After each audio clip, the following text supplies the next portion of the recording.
There is no obstacle that you cannot overcome, no problem that you cannot solve, and no goal that you cannot achieve by applying your mind to your situation. Go on and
What up, though? Happy Monday. What up, though? You know what it is. You know what fucking time it is. If you hear my voice, you hear her voice, you know it's Monday morning and we with the shits.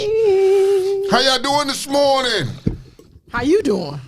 I'm tired, but I'm here, though. You know what I mean? You see my new kick now is drinking water. You got a water with fruit infused. Yes. So this is my thing because I went and seen the doctor the other day. Right? Okay, good for you. Black men should do that more. Yeah, of course. I went to see my cardiologist, and she was like, "So how much water do you drink?" And I was like, "Well, So, you know what I mean? I made a promise to her, and I mean, my doctor, she's black doctor, she's very cool. Okay. And she was like, you know, drink water. So I seen people that get them big fucking humongous gallon jugs, and I was like, yo, to me that's a little bit intimidating when I see that shit. And I'm like, damn, I gotta drink all that shit. And I'd be looking at this fucking big ass bottle, and I'd be like, man, I can't drink that shit. You know what I mean? Like, yo, that's just too much shit to drink. So what I do is just what I did was my wife got me one of these lovely things here. Okay. And what it does is you fill it up. So it tells me, you see, I've already been drinking. So, you know, you drink down to 1 p.m., then fill it back up and drink down the other half. It gives me 64 ounces. So I usually drink 3 of these per day, and I'm good. Working my way to drinking 120, what was it, 120? 120 ounces? Yeah, I'm getting my way there. But 64, I got that on lock. I can get that on lock. So we're doing good. Wish me luck there. People see these right here. This is my Bubba cup. Mm-hmm. By the way, they're not sponsoring me, however. But this is the best cup going. You know why? Because I put ice in this cup one time. And in the 24-hour period, I never have to re-ice my cup. I always bring water. Really? But when you see me drinking this, it's usually water in here. Now, when I go out of town, it's liquor in there. If it's a black one, no, the black one has liquor. But I always have both. Always have both, and I drink probably about 7 of these a day. Because I take them to work at night, and I take them to work at night. I fill it back up before I go to the shop. I fill it up before I come here. I got a case of water in my truck. I'm on my water. It's the clear skin thing for me. Okay. It's the clear because when I'm in the urine that doesn't smell, because you know when you need to drink some water. Yeah, because it should be ripe. It should be ripe. You know what I mean? Rank. I know rank. Like, yeah. My shit offended me one day. I was like, damn, dog, what the fuck? Who's that? You know what I mean? I'm seriously. I was like, damn, man. You ever come in the bathroom? Women, we come in the bathroom behind people. I would tap you, baby. You need some water. So is it that sit down odor? Is it that sit down? That's a difference. There's a difference. The urine. Listen, urine has such a chemical ammoniated. Like when it's bad, when it's wrong, it's wrong. DJ, So- good morning. Tweety, good morning. When it's bad, it's I bad. my phone this morning, y'all. 'Cause my tablet Oh, was your being tablet acting funny. Yeah, she being real ignorant. No, when it's bad, it's bad. Like I want to tap you. I want to bring you some water, sis. You want to bring him some water? And then if your urine is like yellow, it shouldn't be yellow. You should drink so much water that it's clear. It shouldn't Why be yellow. is your urine yellow for? It shouldn't be. Should not be. Okay. It's concentrated when it's darker. We had people come in there in the hospital with Coca-Cola. With what? Coca-Cola. It'd be Coca, and that's the reference when you write your notes. That's the reference people put in there. It's either amber or Coca-Cola colored. There's I'm trying to understand that. You know what I mean? Is how is it amber or Coca-Cola color? Because there's something wrong. Like there's something wrong when your urine there's something wrong. Clearly. And they're in the hospital, so they identified it and they made the right move, which is dope as hell. Okay, well, clearly, I mean, that's really disgusting and nasty, but, hey, No, it's happens. infused water. From now on, you'll see me with this water bottle. What fruit is in there, though? Oranges. Nice. Oranges. I have oranges. I think the Get some oranges cucumbers are in that joint. I might try that, Get though. some cucumbers, She put yeah. some lime in hers. She got one, and she put some lime in hers. You know what I mean? The flavor, like you will be surprised at what how clean and light your palate would be. That cucumber shit would taste like juice in a couple months. You'd be like, oh my God. Okay, so you're saying put some cucumber, slice some cucumber. and put some cucumber in there. All right, I'm gonna try that next. You know what I mean? Try some cucumbers. Q-tip. Yeah. Good morning. Q-tip. And not the rapper. This is what it is. His name this morning is White Q-tip. It's Q-tip. Q-tip. Good morning. Good morning, sir. You got any bars? You got any hot 16s?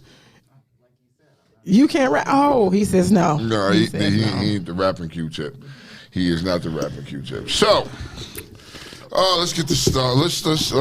Let's get right into this bullshit. Let's jump head first into this stupid ass nonsense. So we all knew that they was going to say, we said on the show last week that they were going to name this stupid team the Commanders. Like, what the fuck? You know what I mean? I think Chase Young is starting to get behind it because he didn't like the fucking name either. You know what I mean? Like, They like the unis. I think right now, everybody is not liking the name. We just like the uniforms. The black one. Everybody is fucking with the black. Okay, so I'm gonna say the black joint is fire. I ain't even gonna front. It The is. black joint is fire. It is. You know what I mean? I don't know if I want to buy the jersey though. I want a black one. Like, I ain't even look. That black shit is fire. I ain't gonna hold you. Okay. Like, I may get a Sean Taylor. I may jump out here. Now that I'll do. And get a Sean Taylor. I would support that. You know what I mean? Yes. But I don't know, man. This is the Commanders. The Washington Commanders, I'm just, I don't know. The name change is crazy. So now the question was asked to me, what happened? Oh, there it is. You know what I mean? The black joint, I can get behind the black joint. It don't even look good on this picture. But I'm gonna tell you what though, the helmet, that Matt Burgundy helmet, that joint fire. The helmet's fire. But I'm not feeling everything else though. You know what I mean? I'm mad at these big diaper front crotches that I'm looking at. That's what I see. I mean, sorry. But the W is. I think you could have went away from that W. You could have did something different. You know the reason why I say you could have did something different because we all know the what is it? Who has the W? The Nationals? No. Who has the W? Somebody else. It's a West Virginia, and the football college team has a W too. Yeah, you could have did something. You could have did something. Yes, but you could have did something different. And a burgundy one too. I think it's West Virginia or something. Like there's a college team that has a burgundy. Everything about it is fucking horrible. The only thing I'm liking is the black, and that's what I said. You hear it from me. And the picture does no justice because it's really fire. Like it really is. It is though. It's fucking fire. And that and the helmet, the Matt Burgundy helmet is fire. I like that. That's about it. Now somebody asked me, does this mean that the Cowboy rivalry is dead? No, it is. How is it dead? Because I know we ain't beefing with a commander. We not beefing with that. We're not beefing with Captain But you still Crunch. beefing with the burgundy and gold, so it's still a rival. No, baby, no. Cowboys and Indians was the beginning of that. That's dead now. That's dead. We can't have a rivalry now because that's over. I don't know what a commander is. I don't know who beefing with y'all, but y'all better find someone else. And maybe it's the Ravens. Maybe Ravens can keep that shit up. Maybe y'all can pick them up. Q-Tip. He's shaking his head no. You know what I mean? Nope. See, I think it's still going to be the same. I think we're still going to have that rivalry. It's still going to be a rivalry. That's just what it is. Scooter said it all sucks. It does. I agree with him. It's horrible. Okay, before we get any further, I see my man DJ is on here. DJ, you know what I mean? Happy anniversary! Congratulations To DJ and Sierra. CC. Yeah, man. Congratulations, y'all. Happy anniversary. All that big shit. You know what I mean? They about to bring a little bun in the oven. I see that. Congratulations to them. Shout them out. It was funny to me. I don't know why that was so funny to me. I don't know why. It was just. He's trying. I'm having one of those mornings. He's trying. Go ahead. I mean, so you're right, Kiki. What does a commander rival though? What do they? We have to figure that out because I don't know what that is. I you know what? I really put up, and I told you last week that I thought that the mascot. Don't hold me back. That black joint is fine. That's just fine. Who knew that Jonathan Allen had a white wife? I didn't know he was married to a white girl. I didn't know he was married to a white girl. But Hannah. Okay, well, if you're happy for him. No, I just. Oh, wait till we get to the fucking. I'm bringing that up for a reason because guess what? It was prior to him even being in the NFL, so people don't have to grab that narrative that soon as they get on. No, he was married to her prior to. I checked into that. But I don't know what a commander is. I think that y'all that the mascot should be Captain Crunch. I really think that it should be him, and you can be for whoever you want then. But a commander can't do it. Not a W. I'm not beefing with a W. You was beefing with a W. We was, but you was beefing with a team that had no name. The Washington football team. No, that's right. So it was up to me to still call y'all the Redskins. It was up to me to still feel like there was Redskins. Like I'm not hating. Do y'all thing? You know, in some ways, I'm still gonna call them the Redskins. I mean, that's just what it is to me. I mean, some people are gonna still be like, yo, they're gonna still kind of burgundy and gold. Then I saw this video. I just happened to see this video that Joey tagged me in.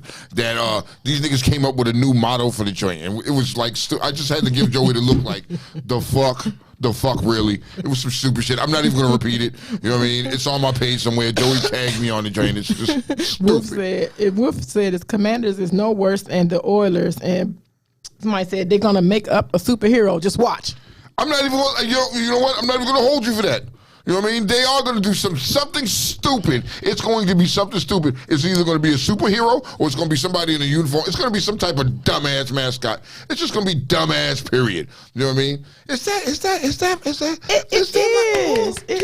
is. It's London in the building, y'all. Come on in here. Come on in here. Hi. Hey, baby, how you doing? Come on, grab a seat, honey. Grab a seat. Come on in, Parker. Come on in. She is in here. There is a actual possible. This is what our. So you can kind of, you know. You said there's a what? There is a possibility of a face for these Washington Commanders. There can't be. There can't be. What are you going to do? You get this guy, and like you said, he said he need a superhero, but he's close enough. Cobra Commander. Oh, Cobra! Yo, those were the jokes. Those were the jokes that they was. I mean, you know what? See. You know what I mean? I was hearing that, and why not? See. Why not? Hey, Dan, why don't you make Cobra Commander your fucking mascot? I mean, you know, hey, it is what it is. Next thing you know, it's going to be a team called G.I. Joe. You know what I mean? See, but that'll be the Cowboys then. Oh, if he ever did that shit, that would be Laughing Stock City. You know.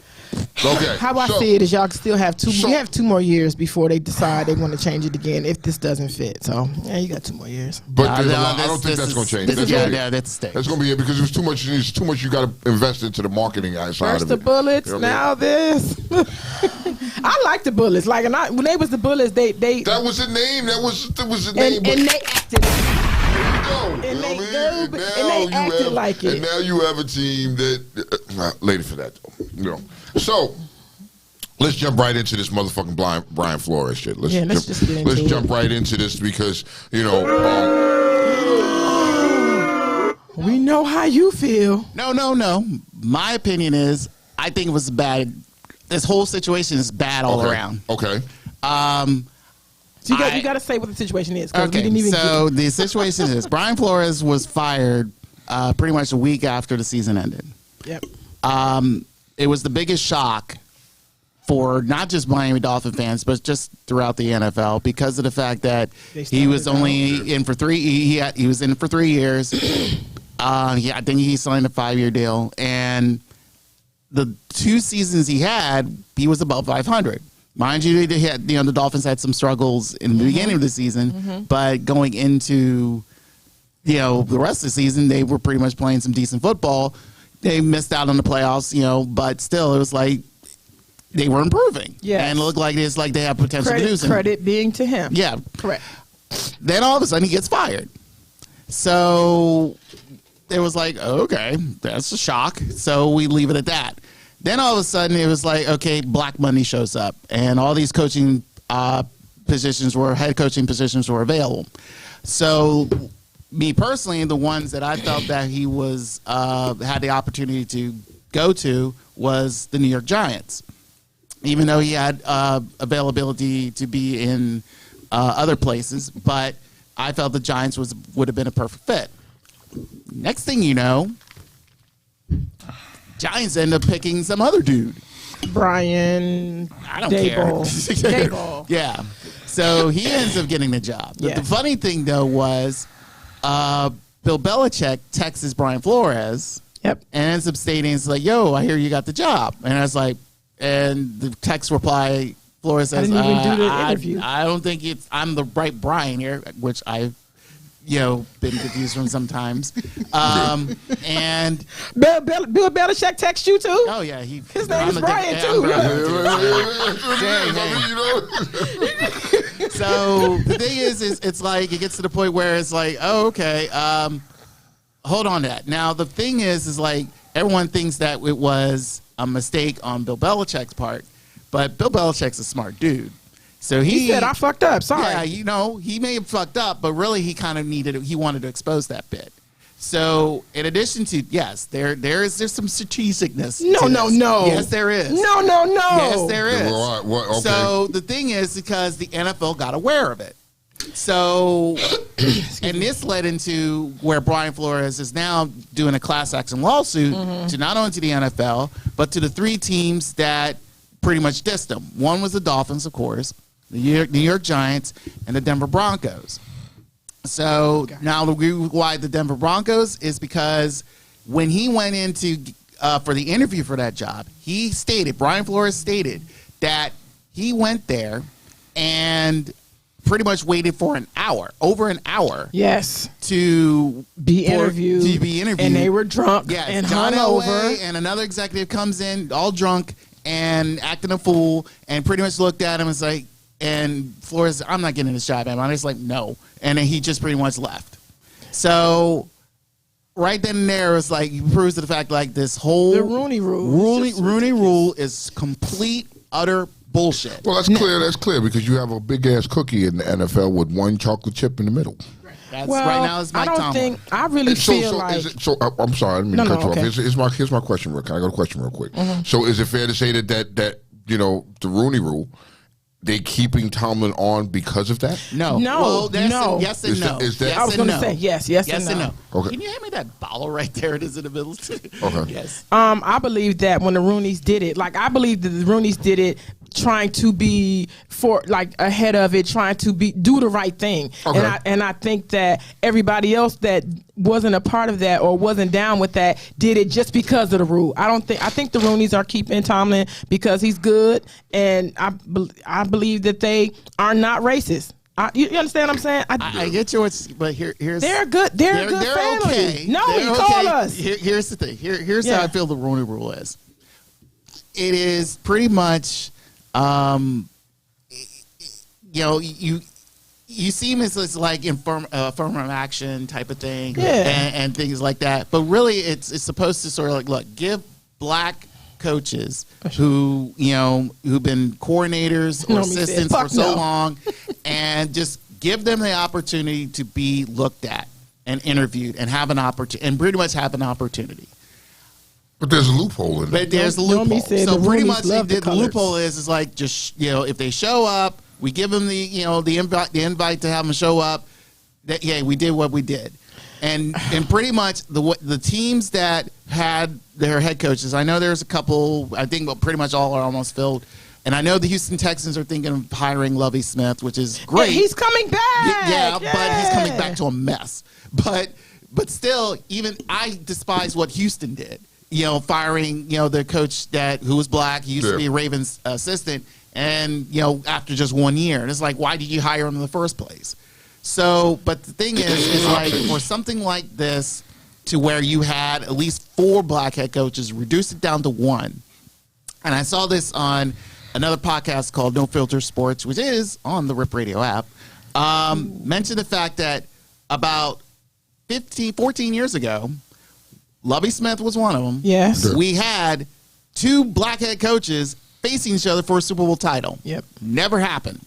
And then you reduce down to now 1 head black coach. Out of 32 teams. Out of 32 teams. Get out of here. So when you look at the NBA, the NBA had 14. Right. They had 14 out of all of theirs. And the thing that a lot of people they rarely mention this fact is how does you have a majority of black players who are up to almost like 70% are black players playing in the NFL, and you only have right now visibly seeing 1 black head coach. Those are their slaves.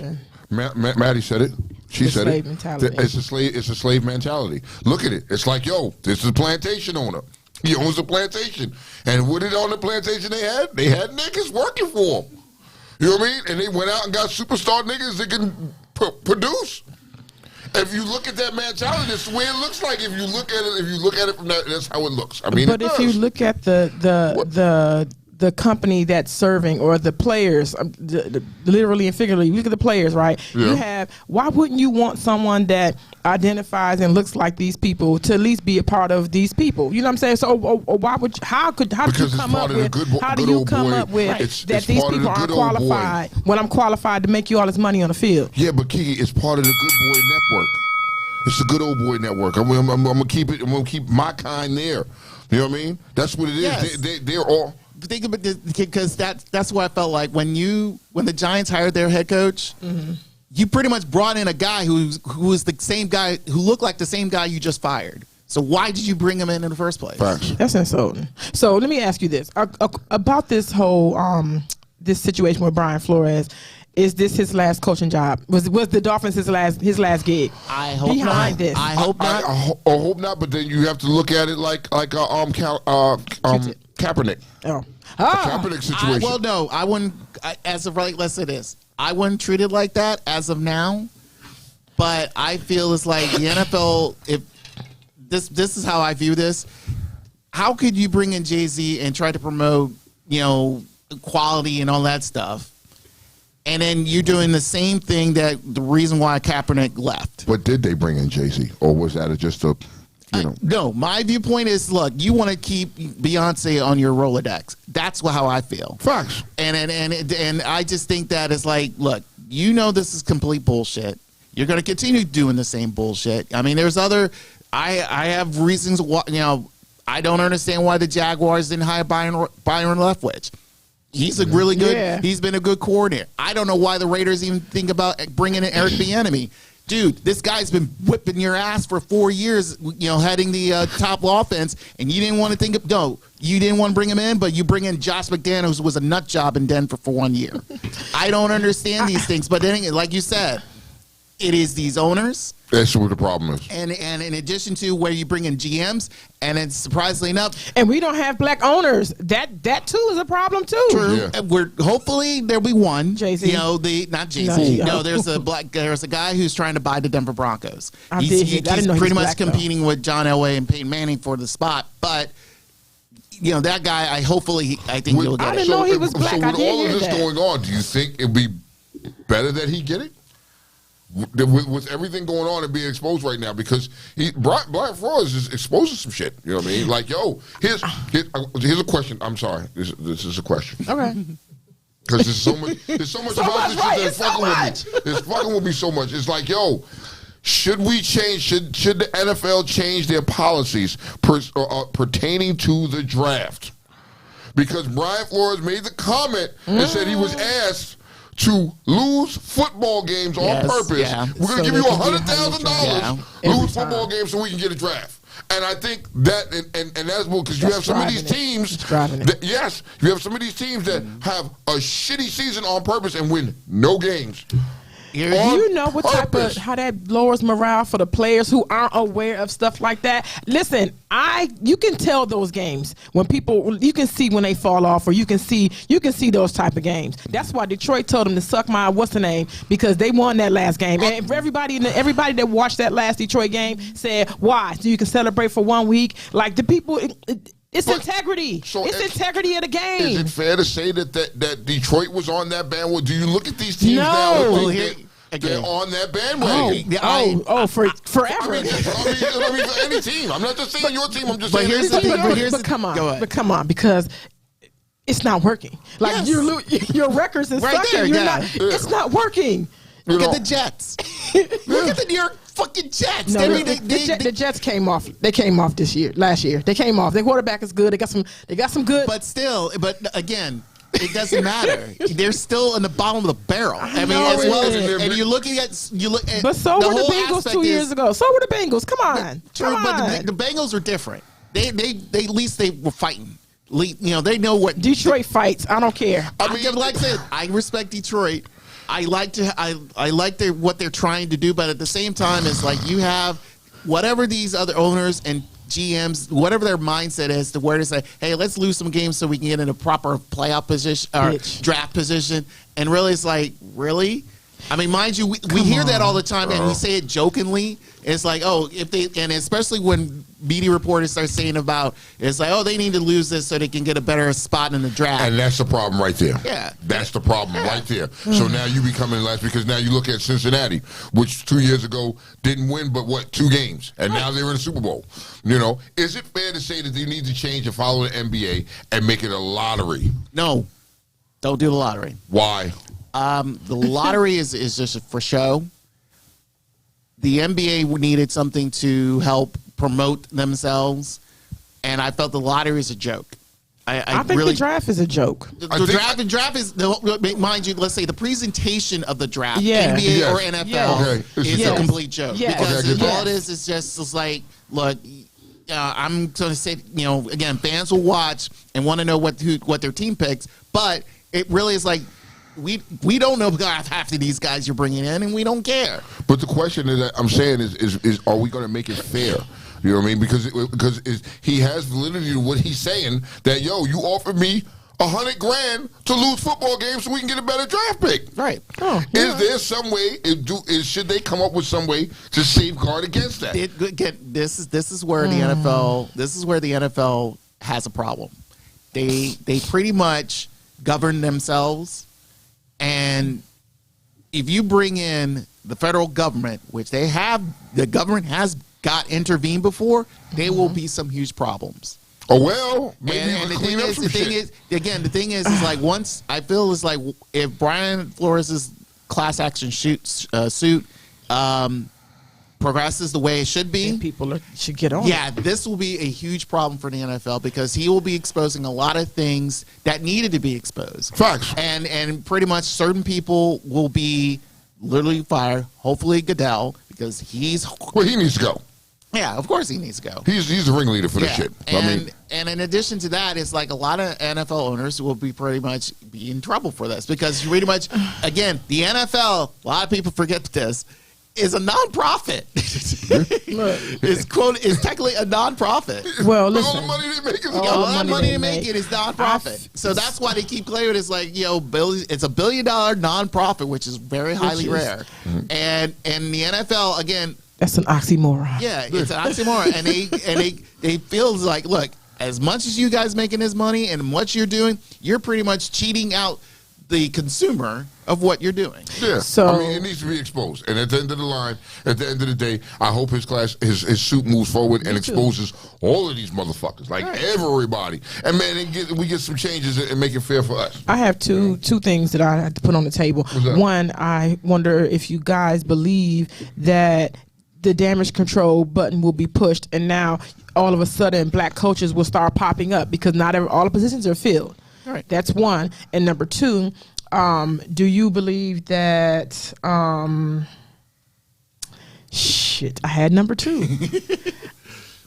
Anyway, Bill Belichick. Is Bill Belichick the bad guy? Because I think I don't think he's the bad guy. And two, I think going into next year, I don't see a lot of, unless for some odd reason, the only person, let's say this, the only person who really be on the hot seat going into next season, I would say right now, will be Mike Tomlin. Yeah. Okay. Speaking of hot seats, speaking of fucking hot seats, why they do that to your girl Whoopi? Why they do that to your girl Whoopi? Why they do that to your girl Whoopi? Speaking of hot seats, I mean, really, let's talk about this for a second. Let's get into it. I see London over there laughing. London, we gonna want to get into this. I'm glad that she's here. I'm happy she's here. You see? I see. Look, she got to stretch that. Look, London got to stretch it out. You might have bullied that one. So let's get to it, man. I mean, let's see. If y'all haven't been abreast of the situation, London. I mean, not London. I mean, Whoopi was. I was like, whoa. She was suspended for 2 weeks because of her comments. Some comments she made about, the Holocaust. The Holocaust. And it wasn't saying that it wasn't a race thing. It wasn't a race thing. It wasn't a race thing. So, I thought about this and I had to think long and hard. I like it. When you think. think. It's technically not a race thing. It's a culture, right, of people. He's Jewish, because when you look at a Jew is white. He's Caucasian. He's a Caucasoid. He does top tier Caucasity. And we got some of that shit for you today, too. So, is she fair what she said? I think she could have worded it a little differently. And the mere fact that you suspended her for 2 weeks shows poor taste in what you did. I think there's poor taste in what you did because, I think she voiced her opinion. Her was silencing her. Huh? I think suspending her was silencing her in a way where that could have been a learning experience for her altogether. I feel like conversations with people who have had, I guess, racial indifferences or injustices that were caused against them, it needs to be conversations that's had across the board. Right. White folks, but when it comes to Jewish folks, of course, they experienced the Holocaust. The Holocaust was because of racism, but more so anti-Semitism, which is specifically and directly aimed at Jewish folks. Because, the Nazis, everything, it goes into that. But the Nazis was bodying everybody. If they felt like you was inferior, they was bodying you too. Mm-hmm. And that's where I kind of sort of agree with Whoopi. I couldn't have viewed that as a race thing either. I was like, y'all all white. They was like Maddie said, it's white on white crime. Yeah. Yes, and when you think about race, black people think about color. That's another conversation that needs to be had because when some people originally when you view race and when it first began, it's about genotype, phenotype. It started going down that line and it keeps on going and going and going.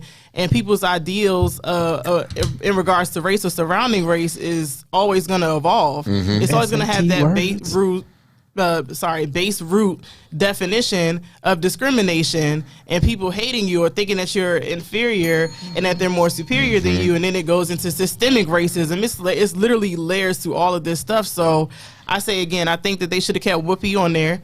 Like Whoopi does, she's been around for a minute. It's different. If she was a 21-year-old who said this stuff, it's okay, get them off the air because they still wet behind the ears.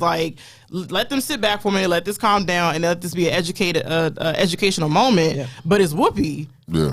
It's for me. I'm just it's literally Whoopi of all the stuff that they've ever said on The View. This is the one time y'all want to suspend somebody. And other white ladies have said some stuff on there. They said some big wild stuff, some microaggressions to a black woman. It's. No, let people have the conversation. Yes. It's not going to always be pretty, and you can't suspend somebody because they said something foul. Be like, nah, Whoopi, that was wrong. Well, if you look at it, they're really trying to close us down and wash away our history and lock it down where you don't know nothing no more, and they're taking that away from us. Because that opportunity was absolutely an educational moment, and I think that Whoopi is equipped with the tactical strength and mental capacity to whatever they got. I'm here for. I never seen her duck wreck. Day after day, she would come to work and whatever they got for me, let me know. I will clear this up because the people who have come to her defense.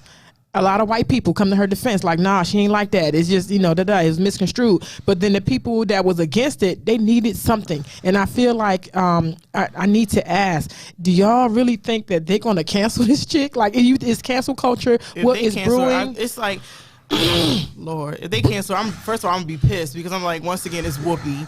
But second, it's like, it's a difference between cancel culture and call out culture.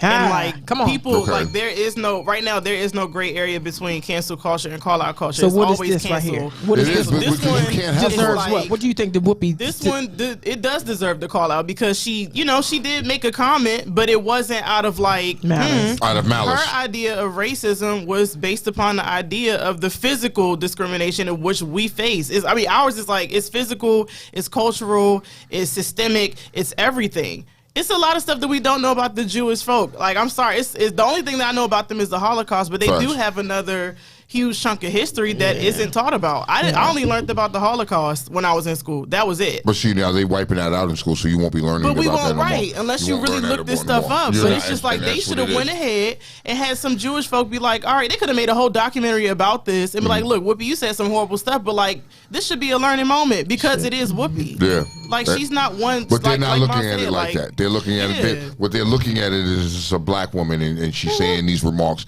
We have to shut her down. The same way, like, but when it sucks to me, it's just like when it comes to the non-melanated folk, they say horrible stuff all the time, and then it's just like, okay, they do suspend you, but then they get all this protection, like they be like, all this extra stuff. But she is getting attacked. She had mail, like all this other everything. These that's people unfair. Is it a way? Is it fair to say? Is it a way to just keep us down, and not and they don't. God, I think this one is kind of hard to pinpoint because the View, they do talk about a lot of controversial topics. Yeah, they and do. they let This people is just another one. and go with it. But And I think why this one has a little more weight because why? it's another group of marginalized people. Okay. And their history, maybe it's two different types of pain and hurt. But can I throw something in there? It's like I said to you. I mean, because we both know that Hollywood is predominantly controlled by Jewish. The non-melanated. The non-melanated, but the Jewish. The non-melanated, but the Jewish. The Jewish community out there is, if you believe it or not, they pretty much run Hollywood. You know what I mean? So is it fair to say you felt offensive? Is it fair? Is it worth that argument? Is that an argument there? To say that, I felt offensive. Let's slap her on the wrist and suspend her for 2 weeks. I think it was bullshit. I think that she probably had a bigger wake up call than anyone because she came back and apologized. I think you have to do that. If something that you said and it wasn't malicious and you wasn't your intent to offend, I think that you should apologize. I apologize that hurt you. Like I think you should, but I believe that she got a greater wake up call because she has biracial kids. Her husband is white. Like They dropped you off, sis. They sent you right back to Landover. Like they dropped you off, sis. So you have to understand that while you are being black white, you black. Yeah. And times like this shows you. Now, should our people, because now it comes to crossroads, right? Should we, as a person, because understanding who Whoopi is and understand that we believe that wasn't malicious or she didn't come from a terrible place, should we have been boycotting The View for 2 weeks? And in solidarity to show... but that's not going to happen. I understand that. But would that have been a plausible reaction to what is going on based upon what you know and what you know? It could have been, it could have been. Yeah, I feel like because... It's one of those things where it's like, okay, y'all suspended her. Y'all didn't even get her like a chance to have this learning opportunity. Give her the learning opportunity. So if you boycott The View for 2 weeks during her suspension, make sure that whatever the solution is going to bring better results as opposed to just stop watching it altogether. I think that people should fight for the fact that Whoopi does deserve a chance to get educated because all of us need to be educated. Well, I won't say need, but those who wish to understand and not have such prejudiced views or racist views and stuff, that could have been a teaching moment. So if you're going to boycott The View, okay, let's not watch it for 2 weeks, but when she come back, let's make that, let's not duck that, like let's not just sweep that under the table. But that's let's what's going to happen right now. Moment. But right now, that's what's going to happen. It's going to get swept under the table. And you're going to move on from it. And they're going to, from this point on, she's going to be monitored of what she says. Funny choice. Why did she change her name to Goldberg? What is wrong with this dude? Dinkelberg. What is wrong with something is seriously wrong with my man Joey. You know what I mean? Like, yo, something's wrong with him. What she said was, and you know me, I have to do my little. Come fact on, check. I've been I doing love this, you. Like, y'all probably saw my. I can't. He So took you off the- she was on a talk show off the and she view when you did it. explained her opinions and why she said what she said, but I just can't remember what talk show it was on. It was after the fact. Yeah, you know what I mean. She went on everything anything that would get her on. She was doing and she was going on there, and because they forced her to apologize. Yeah, you know what I mean. And I think that's bullshit. You shouldn't apologize for what you said. You said it, stand by it. I mean, you know, if you're offended, stop being a big pussy. This world is. I mean, I'm gonna say it. This is what it is. You know what I mean. Not the world. Let me rephrase that. United States has become this one gigantic soft set of nuts. I can't say a pussy is soft. A pussy is not soft. But it's become nuts are soft because if you plug them the wrong way, niggas in pain. But the world has become just one big soft set of nuts. That's what it is. That's another way to look at it. Go ahead, London. When she You wrote know me. back You know and me. she fixed what she said. I'm still looking because I didn't see the full interview. I don't watch The View. I don't know. I don't None watch of it. us So do. I just looked at this and the non-melanated people that sit back at home and have nothing to do and watch it all day long. That's what it is. So she said on today's show, I said the Holocaust is not about race, but about man's inhumanity to man, which also is not invalid. That is also true. Correct. But then when she apologized, of course, she said she said I should have said it's about both. So she recognized that anti-Semitism, racism as well, but then also about the inhumanity, man's inhumanity to man. She said I should have said it is about both. As Jonathan Greenblatt from the Anti-Defamation League shared, the Holocaust was about the Nazi systematic annihilation of the Jewish people who they deemed to be an inferior race. I stand corrected. So she said what she said, and it's not like one of those. Oh, I'm sorry. All right, let's get this on and moving. Like she's like literally like answering and facing. She's not dodging rap. She's not dodging shit. So they should just give her that. Just suspend her for 2 weeks. Really? I gotta see. If they suspended her because it's like, oh no, keep the views and stuff going. It's just like. People always think like once a set of people get upset and everything, like make your money, but get the message and stuff across. I agree. Literally get the message across. Let it be a learning opportunity. Do what you got to do. So it's clear that we would rather the conversation than a suspension. Yeah. I would rather the conversation because I really don't understand anything besides the Holocaust. Facts. I don't. Facts. I agree with that. Speaking from myself as someone who is scholarly and educated, I don't understand anything beyond the Holocaust. So it's just like if you want to talk about it, then talk about it. But if you're not going to share some of those things, which unfortunately their history probably did get swiped. Like maybe it's certain stuff that we just don't know, but I want to know some of this stuff now because y'all made a big deal about it. So let's talk about it. You know what I mean? But they're not going to. And that's the sad part. So it's like if you're not going to talk about it, let her back on the show then. Exactly. Don't suspend her for 2 weeks. But if you're going to make a big deal, talk about it. If you're not going to talk about it, don't make a big deal about it. I agree with you. Q-tip. You got something? You got nothing? You look like you got something. Look like you got something. It looked like you got something. It looked like you got something. I can go into detail at every point. Oh my God. I'm just doing stock, looking at stock. Well, anyway, I didn't know. I thought you I have to do white things. All right. But anyway, yeah, I agree. I felt like the whole conversation. Let me back this up. The View, they always do this. This is like there's always somebody that says something crazy or outlandish or controversial to the point where they make news amongst themselves, and someone gets suspended, someone's upset on the show and leaves. But has anybody been suspended before? Let's pause. Yeah. Who else has been suspended? I think one of the when Barbara Walters was the head of it, everybody got Well, ever since Barbara Walters left, everything went nuts. No, even when she was there, like you got reprimanded on the show, and your ass was. It was clear. Well, she pretty much controlled because of the fact that she wanted to make this as much as try to be pro women, but also still have this sense of newsworthiness because that's how she is.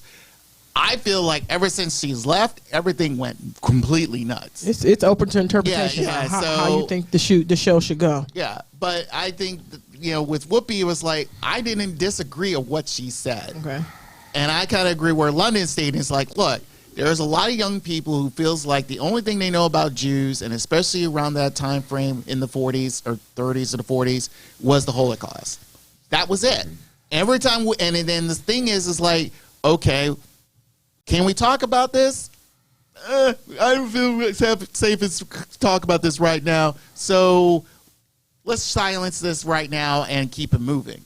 Even though we've seen a lot of movies, a lot of documentaries, and things of that nature about the Holocaust, but I do feel I agree where Whoopi says it's not fully about race, because it wasn't. It wasn't just an ideologist nut job who came out and said we want to eliminate everything that's not us.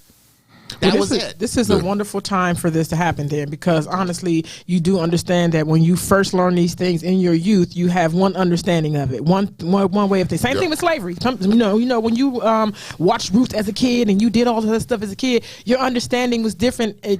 But it changed into your adulthood. Yeah. So I think this is perfect, where people who can reiterate what that was, and people can re-understand or get a brand new understanding or gain another understanding of it. So that's dope. But, Tone, all the branches of the military are starting to discharge soldiers who do not want to get the vaccination. This is nothing new. I had this whole conversation with my wife. Yeah. When you make Hold on, me get... Pause. Let me get you. Let me give you some knowledge here. Okay. When you join up and sign to the military, you belong to the military. Mm-hmm. You know what I mean? And they pretty much tell you what you're going to do and what you're not going to do. Yes. You know what I mean? That's just what it is. So it's not like uncommon before, like when they had the anthrax. Yeah. And they forced these people to take the vaccinations for that. Yes. This is no different. I'm asking, when I'm saying why, I'm asking, like, why do you now have the option to not take it? That's what my why was. I think maybe now because times are changing a little bit. Maybe they're getting a little softer. I don't know why, but in anywhere in the past, it was forced upon you to take this stuff. A lot of military people, military persons that I understood, like my dad, they say when you sign up and you go in, they just give you these things. They give you all these things when you get ready to go overseas or wherever you're going. They give you all these things, all these shots. Yes. You don't even know what that stuff is. Okay. So to me, if that is part of your packet, when do you get to the point where you can now say, I don't want the vaccination? How is that an option for you not to take it? I need to research that a little bit more so I can understand why they're giving them an option versus in the past where it wasn't an option. You're going across seas, you're going to take this shit, have a nice day, get on. You know what I mean? It's just that simple. But, times have changed now. I mean, I don't know. I need to find out more, but I want to talk about that more when I know more. Okay, because then I want us to go into, and I'm going to look into it too to find out, because we're going to revisit this, to find out if these people are being dishonorably discharged or honorably discharged. Yes, there will be a big difference there. Yeah. That makes a difference. A major difference there. Yeah. You know what I mean? Yeah. And how you getting out of the military. You know what I mean? Okay, y'all. Here we go. Here we go. Top tier Caucasity. You know what I mean? Now, I'm not saying them non-melanated. They're Caucasity. This shit here is a real thing. Okay, now y'all need to listen to me, cool, because fucking Ricky, you started this shit, and it became top tier Caucasity. The audacity of these white folks. Here we go. Did you have that? Right. Did I send you? They're rapping for Jesus. They're a white couple on YouTube and call Jesus they nigga. I'm not making this up, people. I am not making this shit up. I swear for God, it is a white couple. They're like pastors, and they get to rapping, and they said Jesus is their nigga. I'm dead ass serious. This is Ricky's shit. He started this. He brought this to the and I'm like, what? And I was sitting there looking at this like, I can't believe shit. I can't believe this shit. So I had to send it to Kiki. Kiki saw it. It is a real thing. We are not making this up. This nigga's made a whole rap video about rapping about Jesus, and they kept saying, Jesus is my nigga. Oh, we can get to it. Can we find that shit? Is there a way to get that shit? Did you find it? I don't care if you put Jesus. If Jesus is in the video, you cannot say nigga if you are white. We going to hell. I'm brother going to hell. But them niggas, them crackers, they going directly to hell. That is nonstop. Non-melanated. people. No, them niggas is crackers. That's top tier Caucasity right there. That's not non-melanated. No, see, non-melanated is a civilized people. This is top tier. It doesn't get any higher than this. Did you find it? Toxic Caucasity. Where did I send it to you, Kiki? Where did I send it to you? I sent it to him. I'm hoping he's trying to look it up now. Listen, I'm serious, y'all. I watched that shit, and look. I said it to people because I was like, you gotta see this shit. Because you wouldn't believe me. If I told the story, y'all wouldn't believe me. I'd be like, yo, Tone, you lying. You just trying to be funny. Nah, nigga, this is serious. You have to experience the nigga was trying to be cool with the bop and all that shit. And was the like, wife. yeah. And then his wife came on and was like, yeah. His wife was like, Jesus is my nigga. That was the hook. That was the hook to the song. Yes. So, yo, here's my thing. Am I going to hell for watching that shit? I mean, like, yo. Yes, both. Ricky, you damn my soul for that shit. Yes, and you're terrible for sharing the shit. Like, do you know that grows legs? Yo, that was crazy. That was. You can't find it right now. Go to your. So Ricky sent it to me. I sent it to you. Hold on. Ricky sent it to me, and I'm gonna try. It's Instagram. Y'all send it to me on Instagram. No, I'm gonna text. Can I text it to you, B? I did. Yeah, text it to him. All right, so I'm gonna share this with this was our inbox. With White Man, and see if he can get this thing on the Meanwhile, you said it to him. I sent it to him. I sent it to him. It's right here. I mean, it's right here. As soon as you sent it, I was like, no, yo. I'm gonna share this on my page today so all of y'all can see the top tier Caucasity and this shit. I need you to roast the shit out of these people. And they older. It's from 2013. It's still the point though. You know what I mean? You can't say it. You cannot say it. So here's my thing. So these people said, yo, and they were cool with it. They were real cool with saying it. So like somebody, if you see these people that I don't give a fuck if they old and gray now. Still slap the fire out of their ass. Damn. Wet your hand too. Huh? Wet your hand. Wet your hand. And just give it to them. Okay, more top tier Caucasity. Yes. This is what we're doing right now.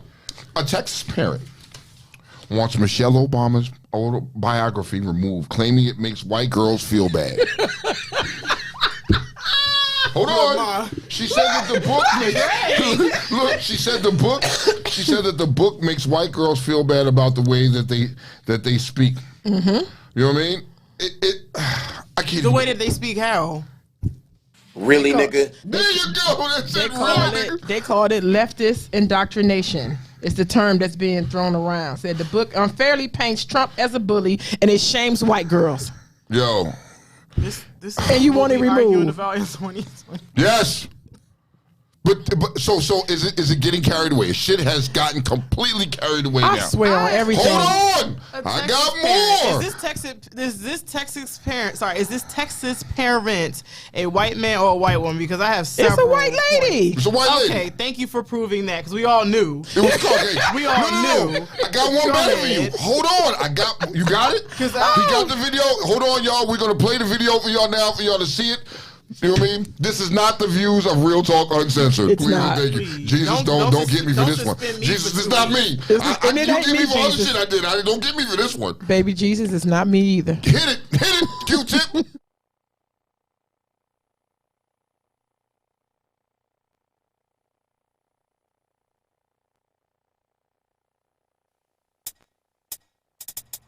Well, I wrote this song for the Christian youth. I want to teach kids the Christian truth.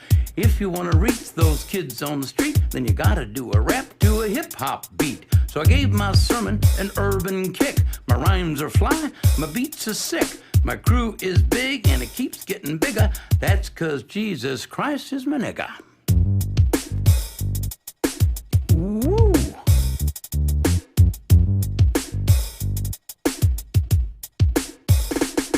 He's a life changer, miracle arranger, born to the virgin mom in a manger. Water to wine, he's a drink exchanger, and he died for your sins. I preach the word, that's my gig, and I rhyme better than Notorious Big. All the other MCs, I wish them well, but if you live in sin, you burn in hell.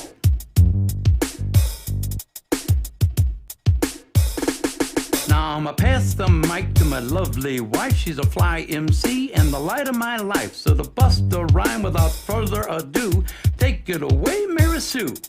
Jesus Christ is my nigga. He's the son of the original G. And he was sent to Earth to elucidate the way that we should be. What? Like if another MC says you're a freak, you're a lame butt rapper and your rhymes are weak. I don't get mad and I don't critique. I forgive him and turn the other cheek. I don't blaspheme and I don't brag. I don't cuss and my pants don't sag. I do exude a little Christian swag and I'm proud to be an American. Jesus Christ is a nigga. Let his light shine through ya. Let his love pop a cap in your butt and say hallelujah. Jesus Christ is a nigga. He's a homie MC, JC, you see. He's an honest, caring, peace-loving nigga like me. If you do drugs and you think you're cool, you need to come to Sunday school. Put those drugs in a garbage can. Stand up tall, you're a Christian. Oh my God. Jesus Christ is a nigga just like me. She said. Yo! So they know Jesus was black. Top. They knew tier. Jesus was black. Look, hold on. Top. That's what I got from what it that. is. That's Jesus what it was is. black. Okay, that's what All it right. is. Listen, now if that ain't top tier caucasity, I don't know what it is. That is top tier caucasity. That is the king of caucasity right there. They smiled the whole way through that. They smiled the whole way through. They was like, yeah, the kids are really gonna love this one, guys. Like they. Bruh, so y'all needed to see that. Hold on, I got more top tier caucasity. One more for you. Hold on. Poor Kiki needs to get herself together over here. She's dying. Hold on. There is a clothing t-shirt, clothing site. It's called T-Shirt Palace. It's under fire over white boys modeling in Black History Month hoodies and t-shirts. Some say I'm blackity, black. That's what the shirt say. Said no black person ever. No black person ever said I'm blackity black. Yes. And what it got to do with Black History? What? Okay, I got so many. You got questions? So Come on. the main root of this problem, when I saw the picture, that little white boy wasn't actually modeling that. And this goes down into, we need to actually have black kid models, black models, because a lot of these websites that are selling t-shirts and drop shipping merchandise and stuff, they only have these like generic, young, gifted, and black. Yes, Look at this. yes. the model, look, his pose didn't change, nothing.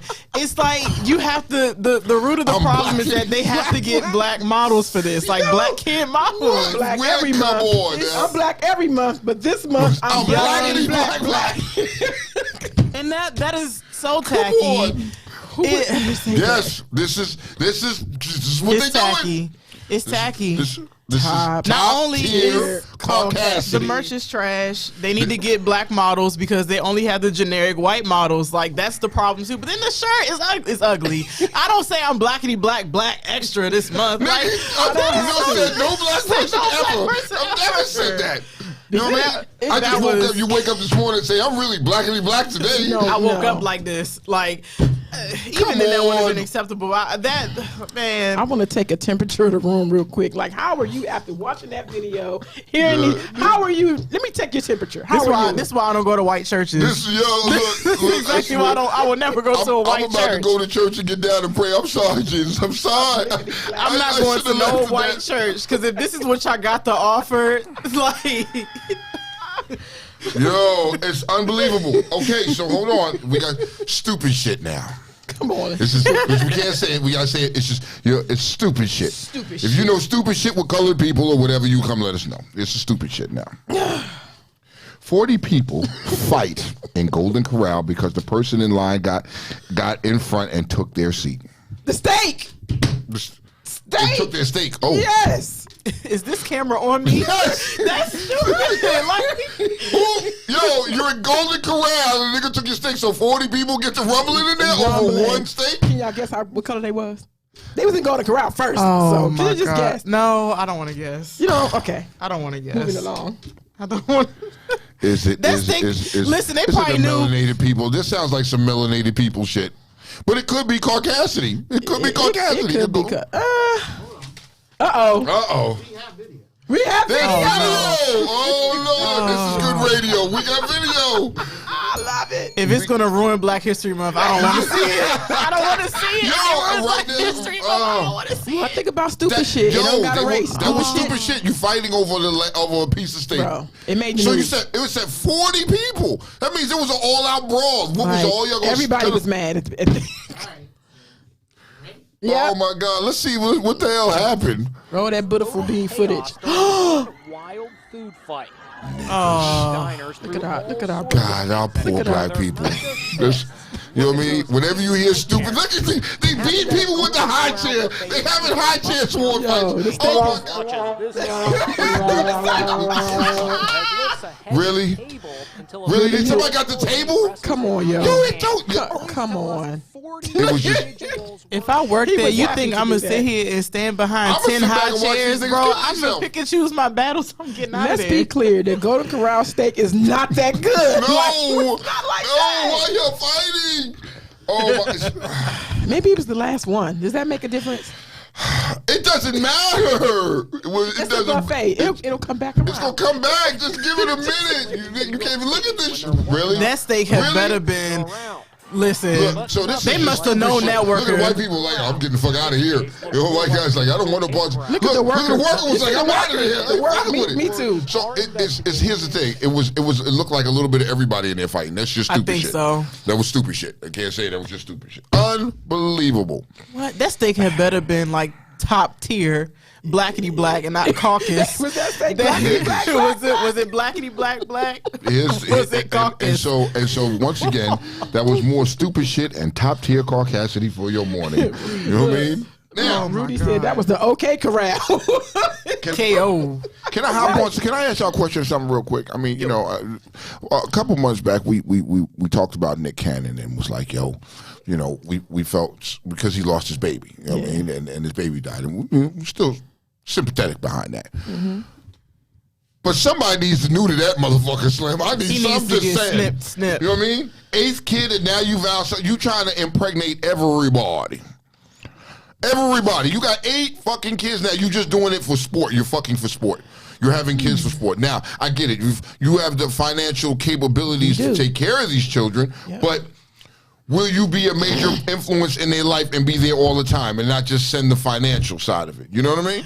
You got 8 I question the women that are in line to be next. None of them are black. I question None of them that are black. because let's be clear. That baby, may he rest in peace. His baby Zen has been gone 5 months, and there's an 8th baby on the way already. Yeah.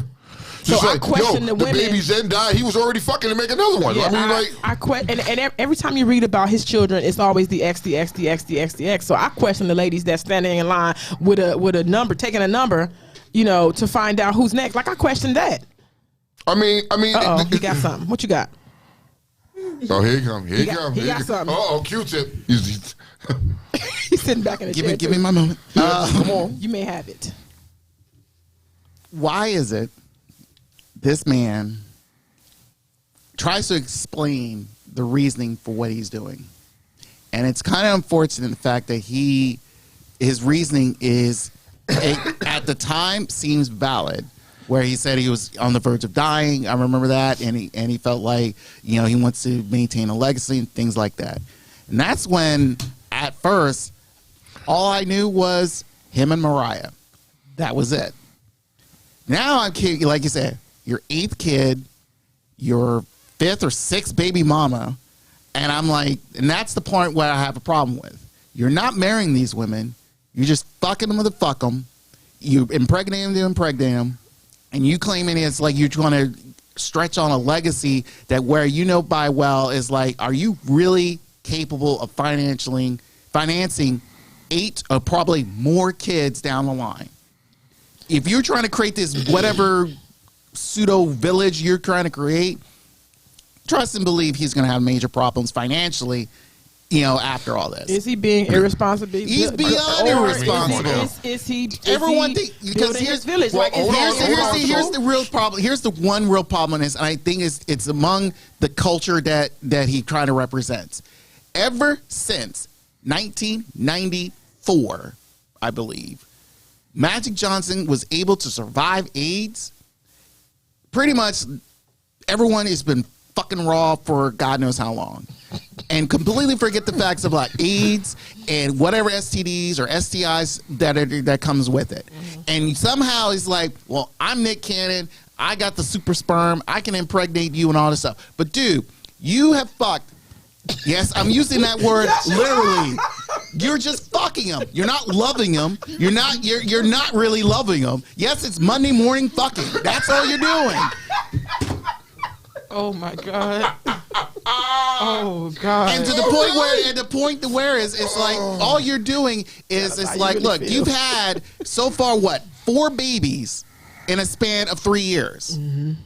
For what? And some twins. You got some twins and all that stuff. So back in Donnell Floyd, my man Torch, said back in the day, folks had 5 to 10 kids, and it wasn't uncommon. You know what I mean? You had 2 separate families. I mean, but this dude here is like you said, he's fucking for sport. Come on. You know what I mean? I mean, at some point, he has the financial side to take care of these children, but are you going to be a part of their life and help raising them on a day-to-day basis? Which he's not. You know what I mean? You can't. And you can't. You know what I mean? So at some level, you're doing a disservice to these children because you're not there for them, man. And I think you need to cut it out. Neuter that Bama. He don't need to have no more kids. Fucking is okay, but just stop fucking impregnating. He did a movie called Love Don't Cost a Thing, but somehow this will cost him towards the end. As much as he's like, look at all my kids. Let's just throw back. He comes from money. His family, they're billionaires. I can't see how. I can't say how that will benefit or be less of a benefit for those kids. I can't say how far that money gonna go with 8 kids. I don't know, but I often think that when you have child support situations, that they go by your income, and I think that they're getting like 200, 300,000. You know what I'm saying? Whereas I don't think my little baby daddy they'd try to give me 250, and he anyway later for that. But here's my thing.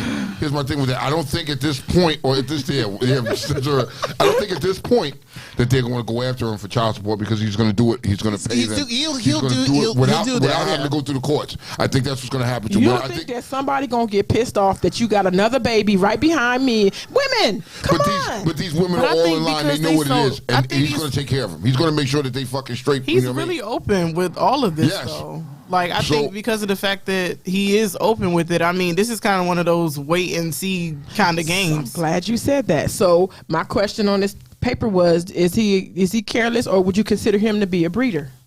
He might have a breeding kink. I believe not to be crass, then go to a freaking sperm bank and donate, because you can see that the similarities in the women that are having these babies. You can see the similarities in them, and I want y'all to understand that there are men out here that are doing the same thing.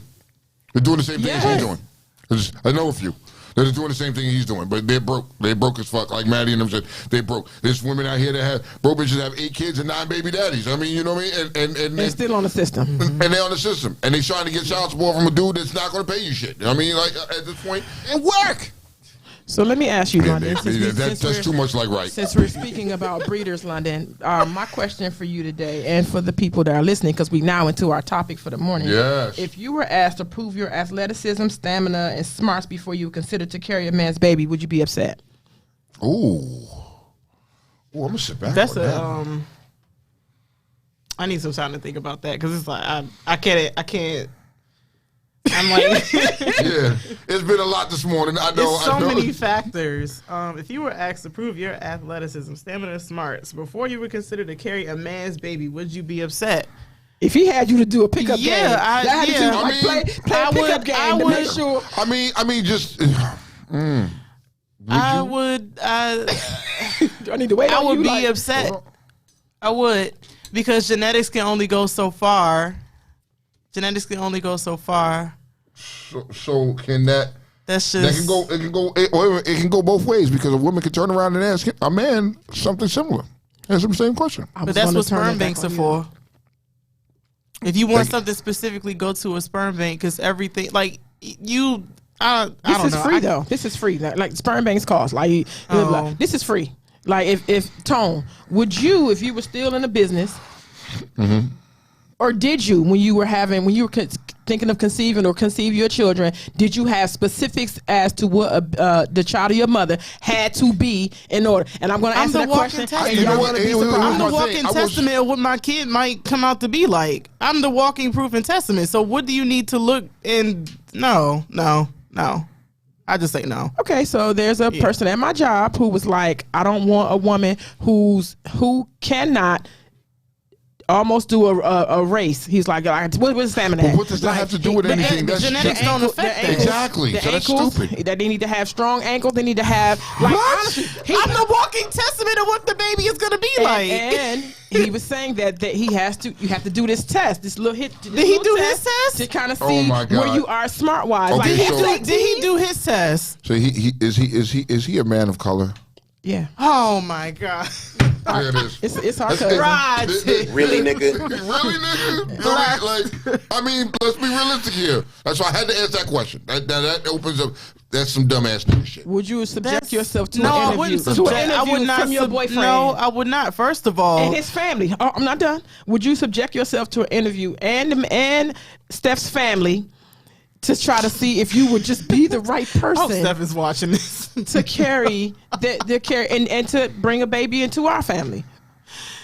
Would you subject yourself to an interview, Tom? Fuck no. I would. No. A panel of my family members want to know. Because I'm thinking about, I'm childbearing age. I'm thinking about in a family. We're the walking testament of what the child is going to turn out to be like. Genetics is not the only thing that's going to determine the factor of how the child is going to be. If you look at how people, like, for example, let's say a random person on the street, you could tell that they've been through some walks in life depending on what they do. They might have been a bad junk back in the day. They may have made some decisions where they're no longer a bad junk. Like, stuff like that is time-based. Age. Like, genetics is not going to breed you the best results that you were looking for. If you want to look for smarts and athleticism, you can have somebody who look like they're the most athletic and the most smart, and they probably the complete opposite. But those things can be learned. If you want a perfect child, you're not interviewing me. Genetically made. If you want a perfect child, have it genetically made. That's just what the fuck it is. You can't you can't subject a person through that. You're a fucking idiot. You have a higher chance of getting what you want by going to a sperm bank and taking your chances. If I'm a walking testament and you see my family, you see your family, you see me, you know what you're gonna get. You know what you're gonna get. So he's an idiot. So he's an idiot. I asked this. I always have to pre-ask these questions, right? Okay. So I played it out in the shop the other day, and I had one of my clients.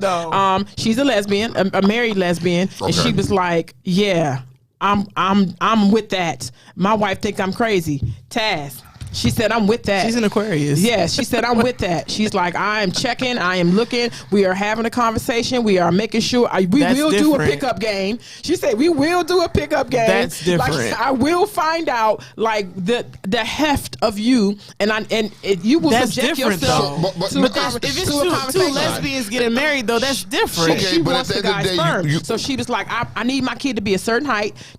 I'm skinny, so I want me a big nigga. Like, this is what she was going. And here's why I'm telling you that's bullshit. Here's why it's bullshit, because both my parents are short. Both my parents are short, and I'm taller than both my parents. Short as in your dad is short? My dad is short. I'm taller than my dad. Wow. You know what I mean? I'm taller than my dad. I'm 6 foot. I'm taller than my dad and my mom. Wow. So that doesn't bear anything. She would want her money back if she had. Yes. You know what I mean? If she was begging on the short kid, she would want her money back. So what the fuck? So you can't. Genetics are tricky. They're dominant and recessive. When you look at my son is taller than me now. He's taller than me and his mother. So I mean, you can't look at those. You can't base off those things. That's just stupid. That's idiotic. Say what you just said, London. There are dominant traits and recessive traits and genes and everything that falls into the line of genetics. I understand her route of why she wants to do it, because it's two lesbian women. Two lesbian women who cannot conceive. So of course they're going to go the extra route and do that. There will always still be the possibility, like how you just said, like you're taller than both of your parents and both of your parents are short. Yeah. It must have been a dominant trait for someone that's higher up in the line along the generation. So she might not get what she wants, but if she get it, okay. But if she don't, it's a genetic thing. It's not like in my family. So apparently on my father's side, you know what I mean? On my mother's side, they're all short, right? Everybody's short. But on my father's side, you know what I mean? On their side, I'm built like some of my great uncles and stuff like that. And that's a way to explain to me that I look like them, I'm built like them, this, that, and the third. But then when you look at my dad, you're like, hey, what's up, shorty? What's happening? You know what I mean? I mean, you look at the rest of them, you look at my grandmother, my grandparents, everybody else was small. You know, I mean, it's bugged out, you know. So they would have to go down several charts of dominant and recessive genes. They would really have to do the math and calculate to get a high probability of a child that they want. Like, yeah, like that's a scientific thing. You got to go above and beyond for that one. There's some people. There's a thing where extremely wealthy people pick their genes of their babies first. They go through all this stuff, and if they want a girl first, they do all this testing. And I don't know the name of it quite. I will research it and give you a name, but the name of the procedure. But they go and they try to. They want a girl first, and all girls they do this thing, and they go and pick the eggs. Yeah. And that's how they do it. I don't know the procedure's name of it. So technology and science is always ever changing. So like it's one of them things. Maybe man, I wouldn't put it against them being able to do half of this stuff and being able to do a Build-A-Bear workshop with a baby that you want. That's exactly what they want, though. That's exactly what it is. I wouldn't put it past science for them to get to that point where they can actually start doing that, because people are starting to do that. But then also, it depends too. Like if it's a black couple doing like stuff like that, that's fine. But then of course, when it ties into race and interracial stuff, then I'm like, I have my views on that, and that's another conversation for another day. I want to open the phone lines up. 301-232-5700. If you got something to say, you want to weigh in on this, please do call in. Just go back to people who show up with babies with blue eyes and green eyes, and they didn't realize that their great grandmama was white. Like, that is how that works. You definitely will mess the church's money up. If you think that you're gonna just have this thing happen and get what you need to get off, like, it just doesn't happen that way. Whose goddamn white baby is that? You know what? White baby is you know that? what? You talking about they messing the church's money up, but you remember the church is calling me my nigga. Jesus is my nigga. Jesus is my nigga. Well, I want to confess something. I picked my baby fathers. I didn't. I wanted a tall kid, and look, and I wouldn't date no one short. The fathers of my children, one is 6'4" and one is 6'3.5", something like that. Maybe they a little shorter because they're older now, but I picked them. Like, I wanted a tall kid. Now I messed the church money up because Brittany is 5'1" or 5'2". London, yes. Okay. It worked with London. It didn't work with Brittany. So it didn't work the first time around. First time you had an epic fail. Love you, Britt. If you watching this, I love you. Look, I'm just saying. I mean, you know, at that point, I mean, you know, it comes down to being a crapshoot sometimes. You know what I mean? Come on, y'all. The phone lines is open. Talk to me. 301-232-5700. On anything that you have heard. They don't want to have that conversation. They don't want to have that conversation. You know what I mean? So would you send your DNA off to find out your ancestry? Would you? I know. My wife did that. She sent hers off to find out. Yeah, she did that. She sent it off to find out what she was and everything like that. Blah blah blah. And I was like, okay, cool. And I talked to her about it. I put it with the thought and played with the thought, but I'm like, for what? What's it gonna do for me? Would you? For the sake of knowing, yes. But I also, with stuff like that, I have to go like above and beyond. Like, okay, this is my great grandma. What does she do? Like, I'm historical. Like, I like stuff like that. Okay. I haven't had the heart to do it yet, though. Just not yet.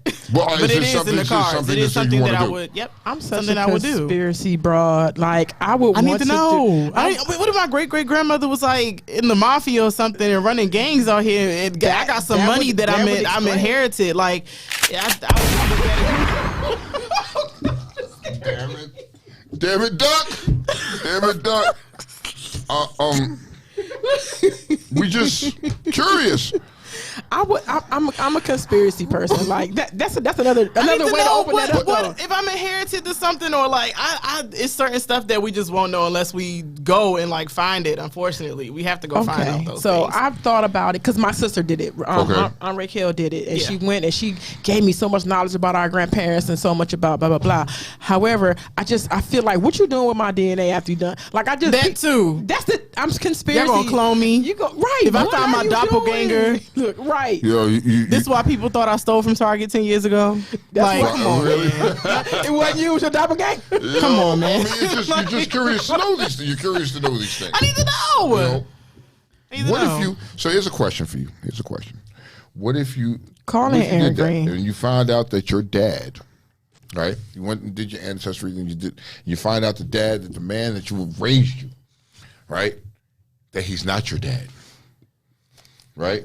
And you find out that this isn't your dad that raised you all your life. This man raised you all your life, and you've come to find out he's not your father. Would that change your relationship with him? I don't think. Would you want to know your biological dad? Depending on why I wasn't told about my biological father.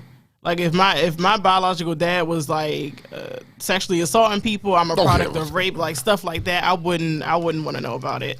But in its entirety, like things like if he was a murderer, like he was like stuff like that, like to that degree, no, it wouldn't change my relationship that I have with the father that is in my life.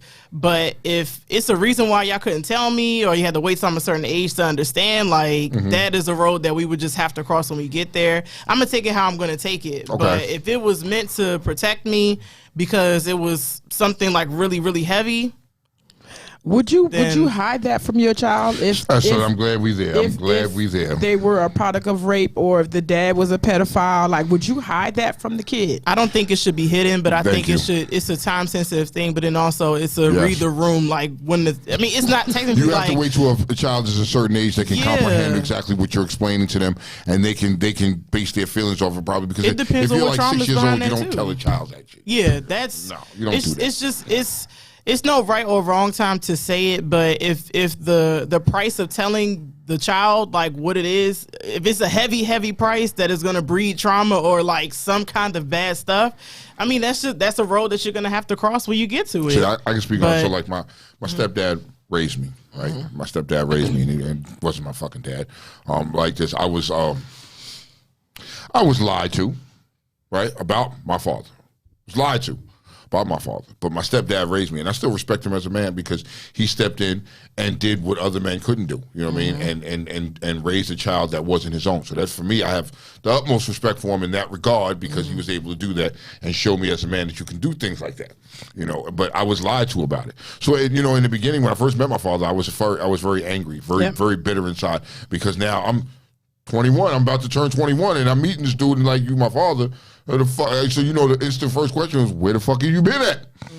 You know what I mean? But then when you at that point in time, because you have this one parent that's in your ear, it's one parent, that's all you've ever known. So you're not going to go against that parent for this dude that just in that now. It took for me. It took years for me and my father to build that relationship. Now that's my G, and as for my mom, still my mother. I respect her, but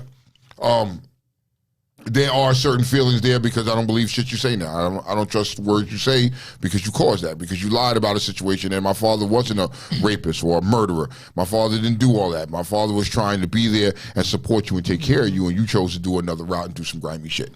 This is the opposite, London. Can you explain like how our relationship was and how I carried things with your dad, even though he wasn't there, the things that were important to me? Because you see, this is the opposite of that. Yeah. Could you explain I that? like hearing other people's experiences because I was like, wow, like, my story wasn't like that, unfortunately. It is still a road of healing for me. Okay. You know, like, I felt like I had to overextend and do a lot, like, in regards to my dad. Okay. He made a choice. He's still currently living with it. I'm still currently living with it, but I'm taking a better route with it. My mom never had like that negative commentary or was in my ear about it. When I was old enough to talk about it, I brought it to her. She was like, wow, well, since you know, since you want to talk about it, the cat's out of the bag now, like, you know, that's when we had that that conversation. But with your situation, once again, it's the truth. Depending on how severe and how heavy it is going to bring a whole bunch of trauma, whether it'll just be with you or moms or whoever else. So it's like there is no right or wrong time to tell somebody, but I think everything is situational. It is. It is definitely situational. It depends. If that answered your question. I definitely think it is. I mean, you know, you should at some right. You know, if a father chooses not to be there, then that's his. That's different, right? His God-given right. You know what I mean? I'm not knocking you if that's what you choose to do, but on the same token, the child should somewhat know. If he's not a rapist, the child should somewhat know. And the other thing is, the other parent shouldn't be bashing him. Yeah. You know what I mean? Let's take that narrative out of the conversation. We shouldn't bash that man, and let that child make their own decision and see for themselves. You know what I mean? And so I never really bash like people and stuff like that. I let my kids see it for what it is and let them make their own decision. And I'm gonna support your decision because of your feelings. And now when you come to me and want to talk to me about something and say, hey, man, you see this shit? This is not. I get it. Even when I told my mom about that, like when I got to that point, like I went through several stages of like I was very angry. Yeah.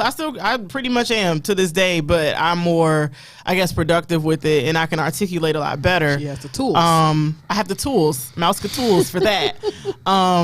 It was like a certain point of like middle school, and then when especially high school, I was just so mad all the time. And like mom was like, "Why are you so angry?" I'm like, I'm angry because I don't understand this. Like, I don't know how to process this. And then I'm starting to. I was at the age then where I could articulate it. Like, why is this happening? Like, ask her like, why is this happening? Like, I'm ready for the truth. I want to hear it. Because I feel like I'm never going to get this out of him.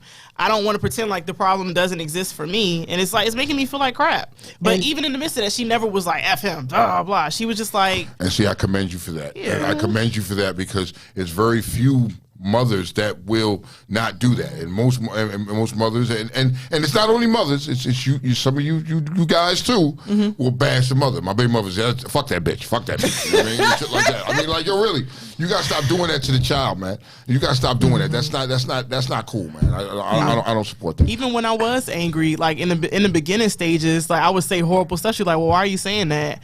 But she wanted me to come to a place of understanding of why I was angry. So once I got to that point, she was like, oh, yeah, so this is what happened, blah, blah, because I could handle it, and I was in a different headspace, and I had the tools to do what I had to do. We even had a conversation recently where she came to me and she was explaining like the where they are now, and I told her, I said, even though you have the tools, and that's my word with her, you have the tools to better understand this and to better articulate your feelings and to better put yourself in another situation where you are not only, my dad wasn't there, like you don't lead with that. I said you have to give him time too because he's not there. So you have to understand that while you had what you had, there's a history behind what he had too, that he doesn't have the tools to navigate through that. He got mama issues. He got stuff that happened to him in his childhood that he is not dealing with, because a lot of people just run from it. So when that stuff starts to integrate and it starts to separate you from your loved ones, sometimes because she wanted to do it, she wanted to go to therapy, she wanted to talk to me about it, she wanted to try to understand why all these things made her feel the way she feel, to gain the tools to be able to deal with and have whatever relationship they can have now. And I told her, but understand if he doesn't. Yeah. You have to. And when she told me that, and I got to the point of finally realizing and understanding what that meant, I was like, wow, it wasn't hurtful or rude. Like Maddie asked a question. She asked a valuable question. She said, so what's the tools, because my daughter's having a rough time with that current situation now. What are some of the tools that you instilled with your daughter to help her get through that? You can go first. I'll let her answer. You go first. I'll piggyback off of you. Well, I just wanted her to not hate, because I already had enough of that. Like, as a mom, Maddie, I'm speaking directly to you. As a mom, it is very hurtful when you chose and when you decided and made the choice to keep loving on a person that because you had a baby by them, or you have a certain hopefulness about that person because you brought a child into the world. So I had that hopefulness the whole time until I didn't have it anymore. And I did feel the hate. I did feel what I felt. I was very angry about the situation, but I did not want to impose it upon them, because once again, and I say this every year that we on this show, her experiences with that man was not mine. So I tried to allow that situation to be whatever it's going to be. If it was going to generate some flowers, I wanted it to. I just wanted her to have what she wanted from him, and I left the space open for that, because if I closed her down with all the hatred, she would have never tried, and it would have never festered. I wouldn't have been able to see for myself, or at least got properly healed. And I did that's another thing too. Yes, and I did some very controversial things. She would come and ask me something, and I would send her to her dad, which is controversial, because I knew that he wouldn't show up. But I would say, just ask your father, because we didn't do quarterly checks to find out, like, you a dad now, like you feel like giving her some money, or you feel like I didn't know the intervals that traveled in. So I wanted her. I said, just ask him. Because I wanted her to define whatever that was through her own experience. Exactly. If he a piece of shit to her, she experienced it and she now knows it. And I saw it for myself. Yep. without having to have the yes, in my ear. It was the never thing like that you for had, me. she didn't have. So, Maddie, I pushed her in a direction because things started to get very, very tough for her. And she's a very positive person. She's a very outgoing. You see, she's always bubbly, happy, and extremely smart. And once she came to me with the intelligent question, Mom, what's going on here? Blah, blah, blah. I knew that I gave her what I had. London got therapy. And those were the tools. And you can explain to them how your therapist navigated you through that. Ooh. It was tough. Yeah, it was. Maddie, my one question, like before I start, is how old is your daughter? She says her daughter's 24. 24. Oh, this is perfect. Perfect. Oh man, because I'm 26. Oh God, 26. I don't even feel like it. I'm telling all my business. Damn. I'm 26. Fuck. So for me, it's layers. My dad's absence in a lot of stuff kind of produced a lot of negative emotions and viewpoints towards everything that I had going on in my life. So it wasn't just like resentment or anger towards him. It was resentment towards everything happening in my life. And it was like, my dad ain't do this, so like this is why I'm here. And if she has ever went through that point in time or is still going through that point in time, kind of let her figure that one out or push her in the way of doing therapy. If she has mental illness or depression, because I have depression and anxiety, I'm diagnosed with it. I try to deny it my whole entire middle school, high school life. But, you know, I started being like, I'm not happy. I'm angry all the time. Like, I can't get past a certain point. I want to get out of bed. Like, what is this? So it's two different sides to it. If she has some kind of mental illness or she does experience depression or anxiety or different symptoms of those things, like that's another thing that she would have to properly unpack before she gets to the stages of unpacking things with her father. But if she's coming to you and it's like stuff doesn't really make sense to her, but she's trying to make sense in regards to what's going on in her head, like about her father, like if she's open with talking to you about it, obviously she trusts you and obviously she's like asking for answers and stuff. And sometimes like with my mom, like it was certain truths that I wasn't old enough, I guess, to process, but it was no way to go past. I mean, it was no way to avoid it because of the fact that, you know, I was getting to a certain age, I was developing at a certain point, and it's kind of it was to steer me in the right direction. So like she said, her way was just like, ask your father, ask your father, ask your father. But then in my head, I already had the hunch, like if I ask this man, he ain't gonna give me none of this. Like, oh, bruh. So if you steer her in the right direction, if she feels like she is strong enough to have a conversation with her dad, unfortunately, that's the route that she does have to take. She has to try to talk to him. She has to, unfortunately, get her heart broken a few more times to kind of get that truth. And, like, even for me now, even through therapy, like, I try to extend, but then now I'm starting to get to the point where it's like I had my conversation with my mom. I've been through therapy. I did all of my tools on my end, and that's what she's going to have to do because, like how my dad is, like, her dad probably doesn't have the right tools to be like, daughter, let's have this talk. But if he does have the tools and stuff, encourage that conversation. If they got to have that one mediated, peer mediated with the therapist, that is also a very good route to go about it. And that is a rare case. And I hope that is the case where he does have the tools, but he's also like kind of being steered in the wrong direction. If you have a good dynamic with him and y'all are like co-parents and are like, yeah, our daughter's doing this, like y'all still talk or like hang or chill or whatever, then that's a good route to go about it.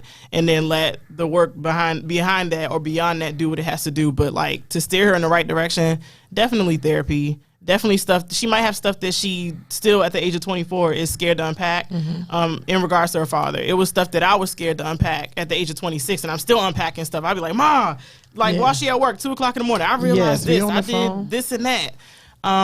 And be open to all those things. A very important thing that I told you was to let a lot of that go. I told her, I said, that is not you. Your daddy issues is not you. Exactly. And you lead with that. And that starts to break down your confidence. Everything that goes wrong, you want to attribute to that. And can I share something with them? So, you know, a lot of children who have siblings, they always feel like the ones that's with the dad, they the lucky ones, Yes. She found out. It's not that case. It wasn't. And that was just something that she harbored and held on to for forever that did not have to be because they're in the same predicament because the same niggas, the same nigga. Facts. And we were smart enough to come together like, let's eliminate the middleman.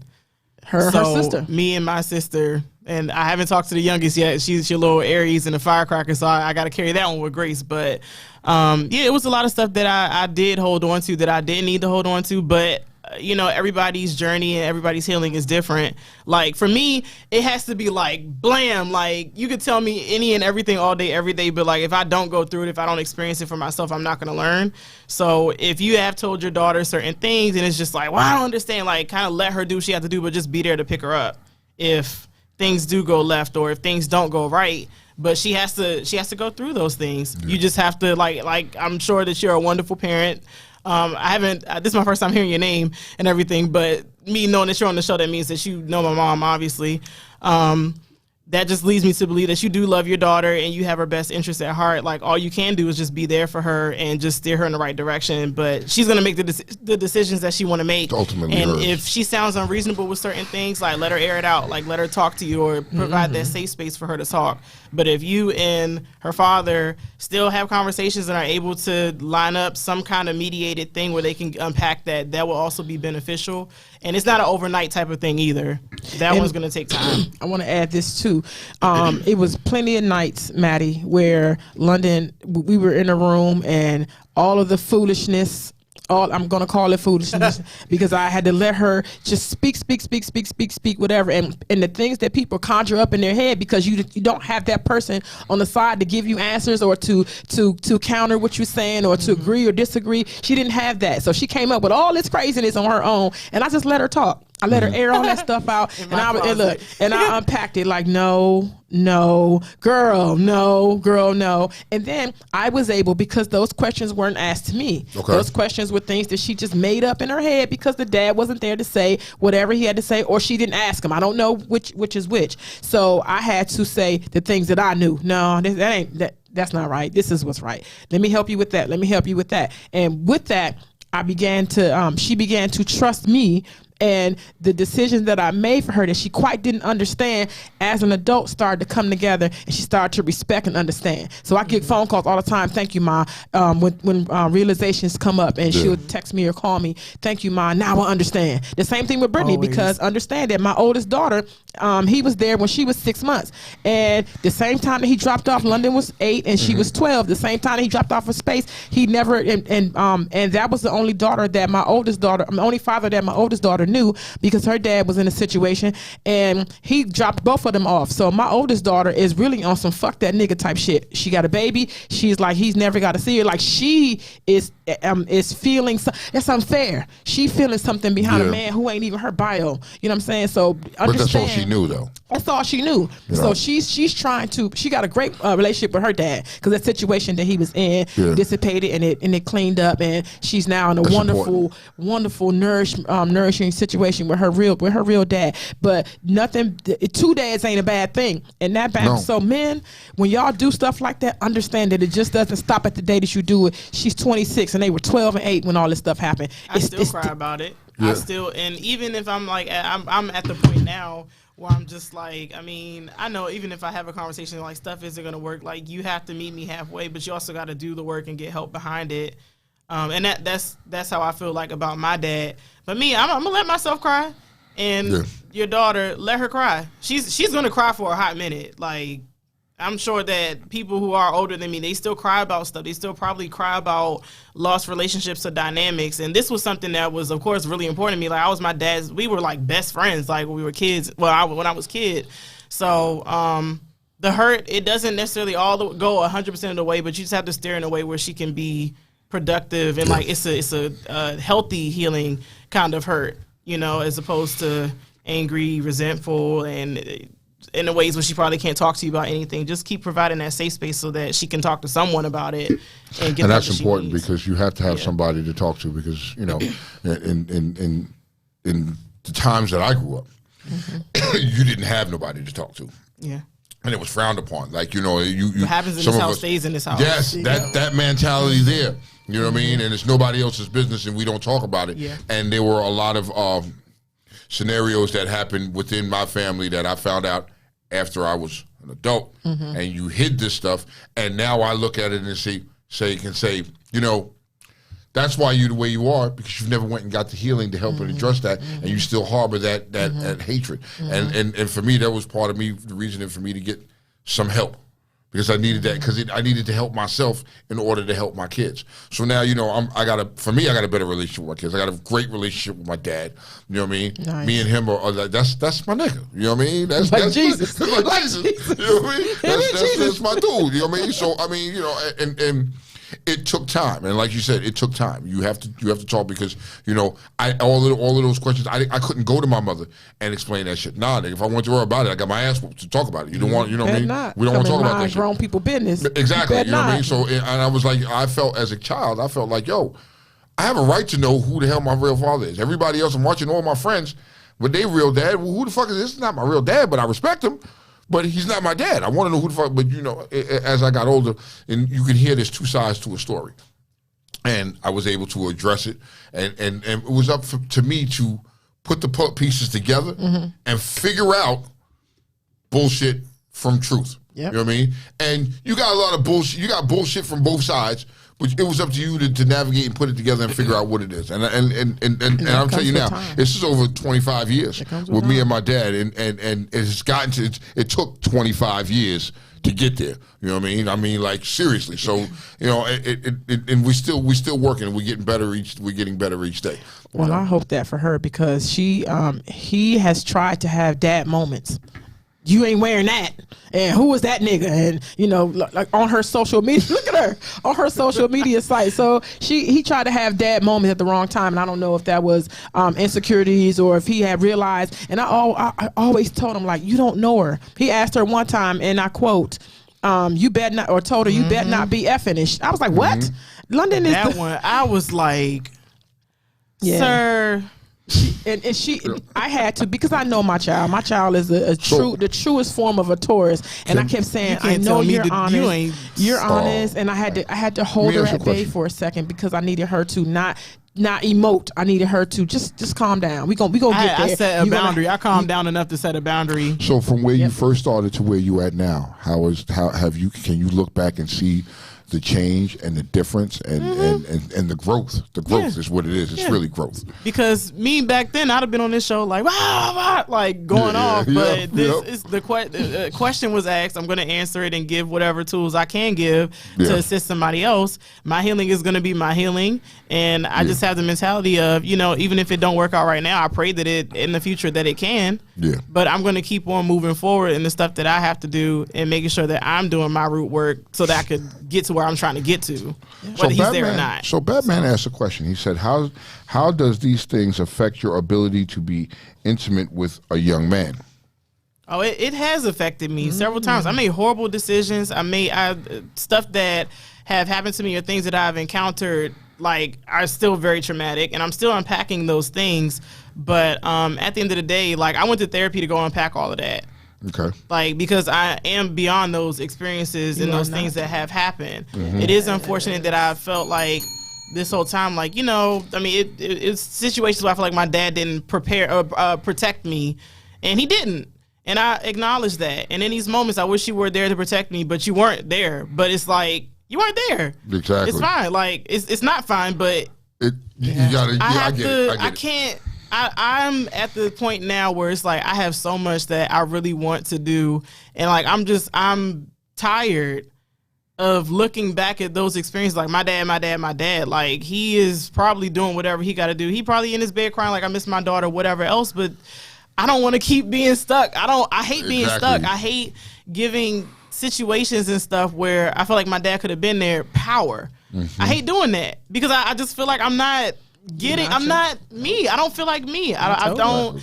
It's certain stuff that I won't take accountability for, because it really wasn't my fault. But that doesn't mean that I can't do the proper healing and root work and stuff, and doing what I have to do, and probably use my learning experiences to assist other women or other girls who were in the same situation, and just spread my knowledge and just help other people. Because that's how I am. I'm a loving person. I'm a genuine person, and I'm bigger and beyond those situations that have happened. And I'm not going to give the situations and the people that have hurt me that power. Facts. Because it was never their power to begin with. If you look at anyone.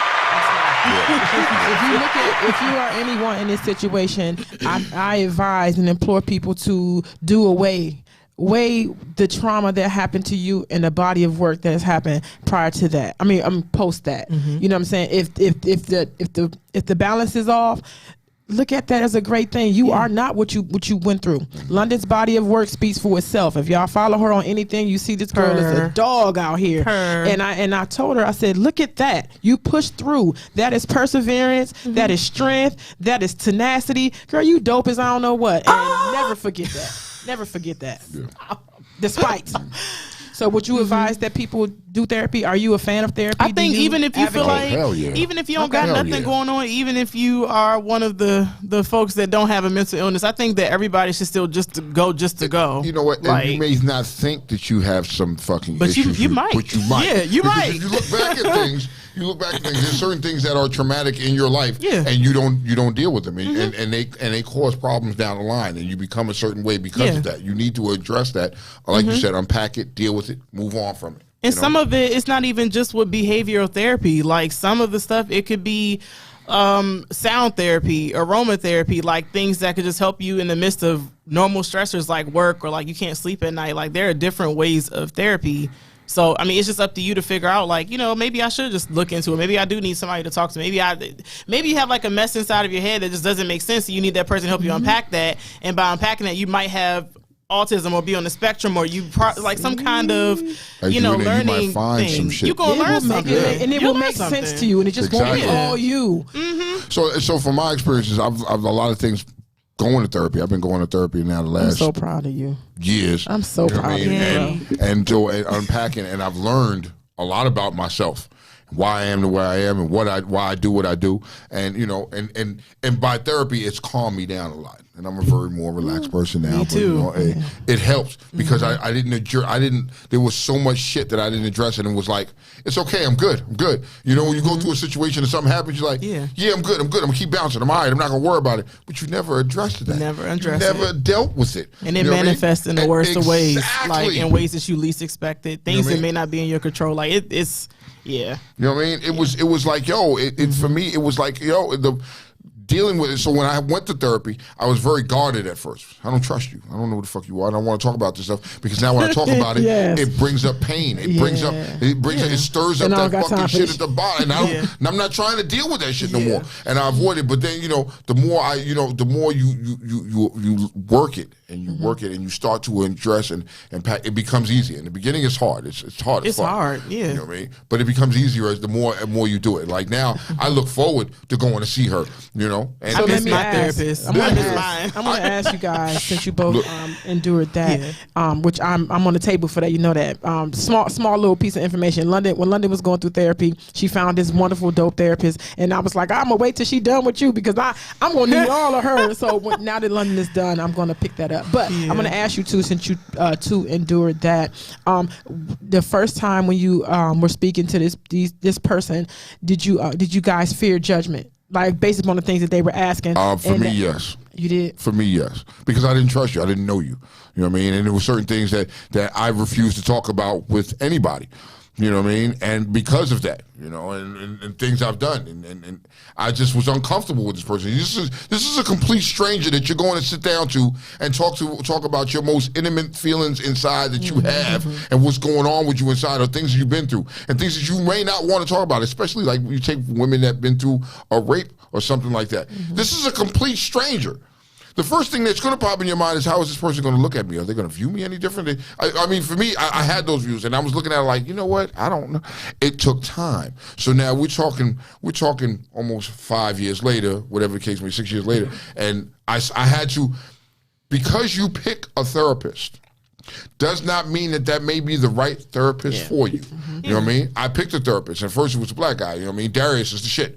Darius is my man. I still could call Darius now, but it got to a point where Darius wasn't helping me. You know what I mean? And I was still leaving there with the same anger and issues, and I wasn't getting any answers and results, and I wasn't getting the tools to deal with these feelings. So I switched and found somebody. I found LaToya. And me and LaToya, at first I'm like, this is another one I deal with. And she was very persistent at picking and addressing the things. And as I talked to her more, I became more comfortable talking to her. And now, shit. Is it important that your therapist be the same race as you? Was it important? Yes. For me, yes. For me, both absolutely. of mine are people of color. You know what I mean? Because they can understand better exactly what I'm going through or what I'm feeling and what I want to talk about, and maybe they're going to understand. You know what I mean? Not saying that, hey, you may find a non-melanated person that may be able to help you. Hey, whatever's comfortable for you, as long as you're doing the work, is what's important right there. But for me, I went with my own. Okay, for percentage-wise, from 0 to 100, the place where you were and the place that you are now, can you give that a percentage? I'm at like an 85%. Where I was to where I am now. Yeah. Y'all see it. I don't know. I can't put a percentage on it. You don't. I don't look at it like that. I look at that when I look back at the road traveled, and I look back and where I was when I was especially when I was Kawasaki Tone. Let's take it from there. As Kawasaki Tone was wild. You know what I mean? And he was. And there's part of me. It's always going to be in there. A part of you is always going to be in it. But now he's controlled. Yeah. You know what I mean? And I look back at some of the things that and certain people had called out what I was experiencing when I was going through those things. When I was going live and going crazy, and you see me get online with a handle, and freaking by the time I was done, the handle's gone, done. People called out what I was going through, and I dismissed it. I quickly dismissed it, or they became a target for me. You know what I mean? And now I'm going to bash you. You know what I mean? Because you're trying to expose where I'm at, and it took people to be in my corner and say, okay, look. We need to fix this. So looking back from then to now in the last 5 years, now I'm not the same person anymore. So, you know what I mean? If you want to put a percentage of the change, is what you're saying? Yeah.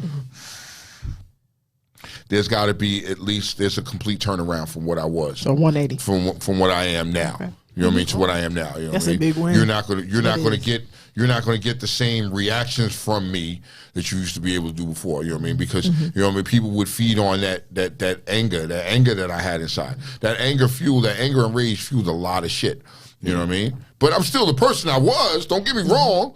But I just choose not to live like that no more. I feel like the first question that you asked, like when going into therapy, did you feel like you were going to get judged? I just wanted to say this real quick because for people who want to look out for therapy, when I first did it, I went through a whole website for Black female therapists, and I read their descriptions, and I was like, me reading these descriptions, if I come to you, first of all, I'm not going to waste my money.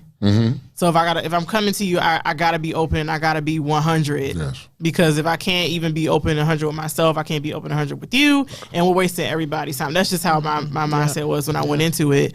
So as far as like feeling judged, like that's what their job. I mean, their job isn't to judge you, but their job is to listen to what you have to say and help you unpack these things and make sense of whatever the storm is going on inside of your head. And then whatever tools you receive from them, you take it and do what you have to do on your end. And my therapist, she was very sweet. She smiled the whole time every time she said something, but her delivery still was like, wow. I was like, dang. She whipped her. She was more so of like, she would let me say some stuff like, and not saying that she said it like this verbatim. She's like, and you think that's right? And I'm like, yeah, I think it's right because she was like, but earlier you told me you like when people do this to you. So like, what? So I was like, dang. Like when you call me on my stuff, I'll be like, all right, bruh. All right, man. Look, you have to relinquish. deal with it. Yeah. You have to deal with it. And it's like, if you feel a sense of irritation with your therapist, that's what you're supposed to feel. That you're supposed to be like, I don't want to talk to her today, bruh. Like my therapist, Miss Butler, she reminded me of Aunt Viv from Fresh Prince of Bel-Air. So I had like that sense of like, but y'all know Aunt Viv wasn't on no games. Like Aunt Viv was that. Dark skin. Dark skin. Right. Dark skin Aunt Viv. So I was just like, oh yeah, like it's real. So my last meeting and stuff with her, I was like, dang, I don't want to leave you. She was like, no, it's a good thing that you're leaving me because that means you don't need me. That means that you are now your own friend. You are your own accountability partner. And she was like, I hope I don't have to see you again, but if I see you again, I'm gonna help you. But if I don't see you again, I know you did the tools, and I'm glad to have serviced you and to help you make sense of whatever is going on. And I wish you the best. And so for me, I don't stop. Yeah, you know still. Some people go to therapy okay and think that they got it on lock and they got it under control. But I don't stop. For me, I don't stop. Yeah, you know what I mean? The therapy will never stop. Even if you have a therapist, it's certain stuff that even therapy would not prepare you for. but therapy is supposed to help you just have a way of breaking down thought processes, decisions, everything else. You're always going to be met with a decision like, dang, maybe I should have stayed in therapy, but sometimes therapy just cannot fix every single issue that you have. And it's okay. You just got to take it one day at a time. Coping mechanisms. If you feel like you have to go back to therapy, go back. That doesn't mean that you lost anything. That just means that, okay, there's some more work that needs to be done. There's a bigger battle or whatever that I need to prepare for in the future, but let me get some more tools because, you know, see, my need happening. My need or my thought my thought for the need of it came when my mom passed away. Like it is, I think differently. Something snapped in my brain, and I can't get it back. Like there's a bypass of something. Like I don't give a fuck about a lot of shit, and that's really not me. I care about a lot of stuff, but I cannot find the I give a fuckness and things that I should give a fuck about. There's a space that's there, and I don't know what that is. And for real, I done took psychology. Like I love it, but I cannot find myself to understand that. And it just came from my mother. Like there's a blockage that's there that I just need to have unblocked. That's creativity block. There is it's a creativity block. I'm a very creative person. That's where I'm at right now. And this show though, this show is therapy for me. Coming here every Monday, Tone, and sitting across from you and dealing with. Really? Y'all love us, and we do this for you. It's like, yes, and listening and being involved with the people that care about us and are here every Monday. Y'all, it's therapy for me more than you ever will know. And I thank you, Tone. I appreciate you. Thank you. I mean, it's good. It's good. You know. Everybody needs to have a release at some point, you know what I mean? Because you pin up a lot of stuff inside, you know what I mean? And this show is good. It's good for it's not only good for us, it helps people, our fans and people that are watching. It helps them as well, you know what I mean? Because we talk about certain things, situations, and we're not afraid to, we talk about everything. Every motherfucking thing. You know what I mean? It's a lot to talk about. Yeah, it's a lot. I mean, and it's issues and the things that, you know, you want to discuss. You know, and it's helpful, and I know it helps me. It helps me from time to time, along with my therapy and the people, and especially your supporting cast, the people that support you, people that are around you, like the Kikis and my wife and the Bishops. You know what I mean? And the people around me that helped me. You know what I mean? That helped me, brought me back, and didn't feed that narrative. Because you have certain people that would feed your narrative to keep you where you at because they get off on that shit. You know what I mean? And when you have those people that keep feeding you, you never grow. You know what I mean? And when you have people around you that are going to take you away from that shit and be like, no, look, Slim. So now my views are different. You know what I mean? My views are different. Like, yo, nigga, do you know next year I'm going to be 50?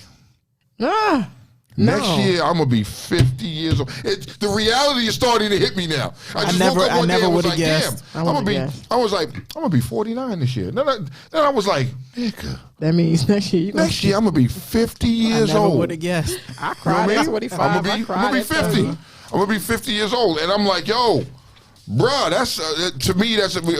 For me, it's big because people, when I was growing up, people looked at me and was like, "That nigga's not gonna make it to 21. He ain't gonna make it to see grown. They gonna kill his ass." Look at you defining 50 years old. I'm gonna be, God willing, I'm gonna be here at 50 years old, nigga. I'm gonna do some exotic shit. Please believe that. Okay, so as we bring this to a close, please keep prayers for Beans from Block Burners. You know what I mean? Man is struggling. He's fighting. He's going to come back, yo. He's going to come back. Jesus ain't done with him yet. But tonight you got Block Burners has a bike night tonight. Laurel, man, go out. Crab. Get out, huh? And Laurel. And Red Crab. And Red Crab. Get out, support them, and see them.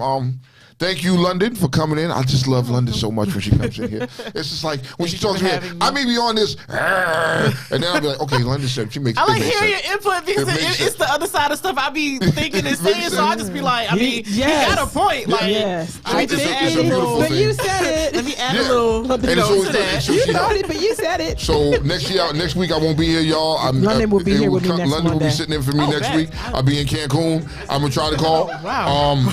London will be in your place next week. Yes. Thank y'all. I'm Tone. I'm Kiki. That's London. Hey. We'll see y'all next week. Peace.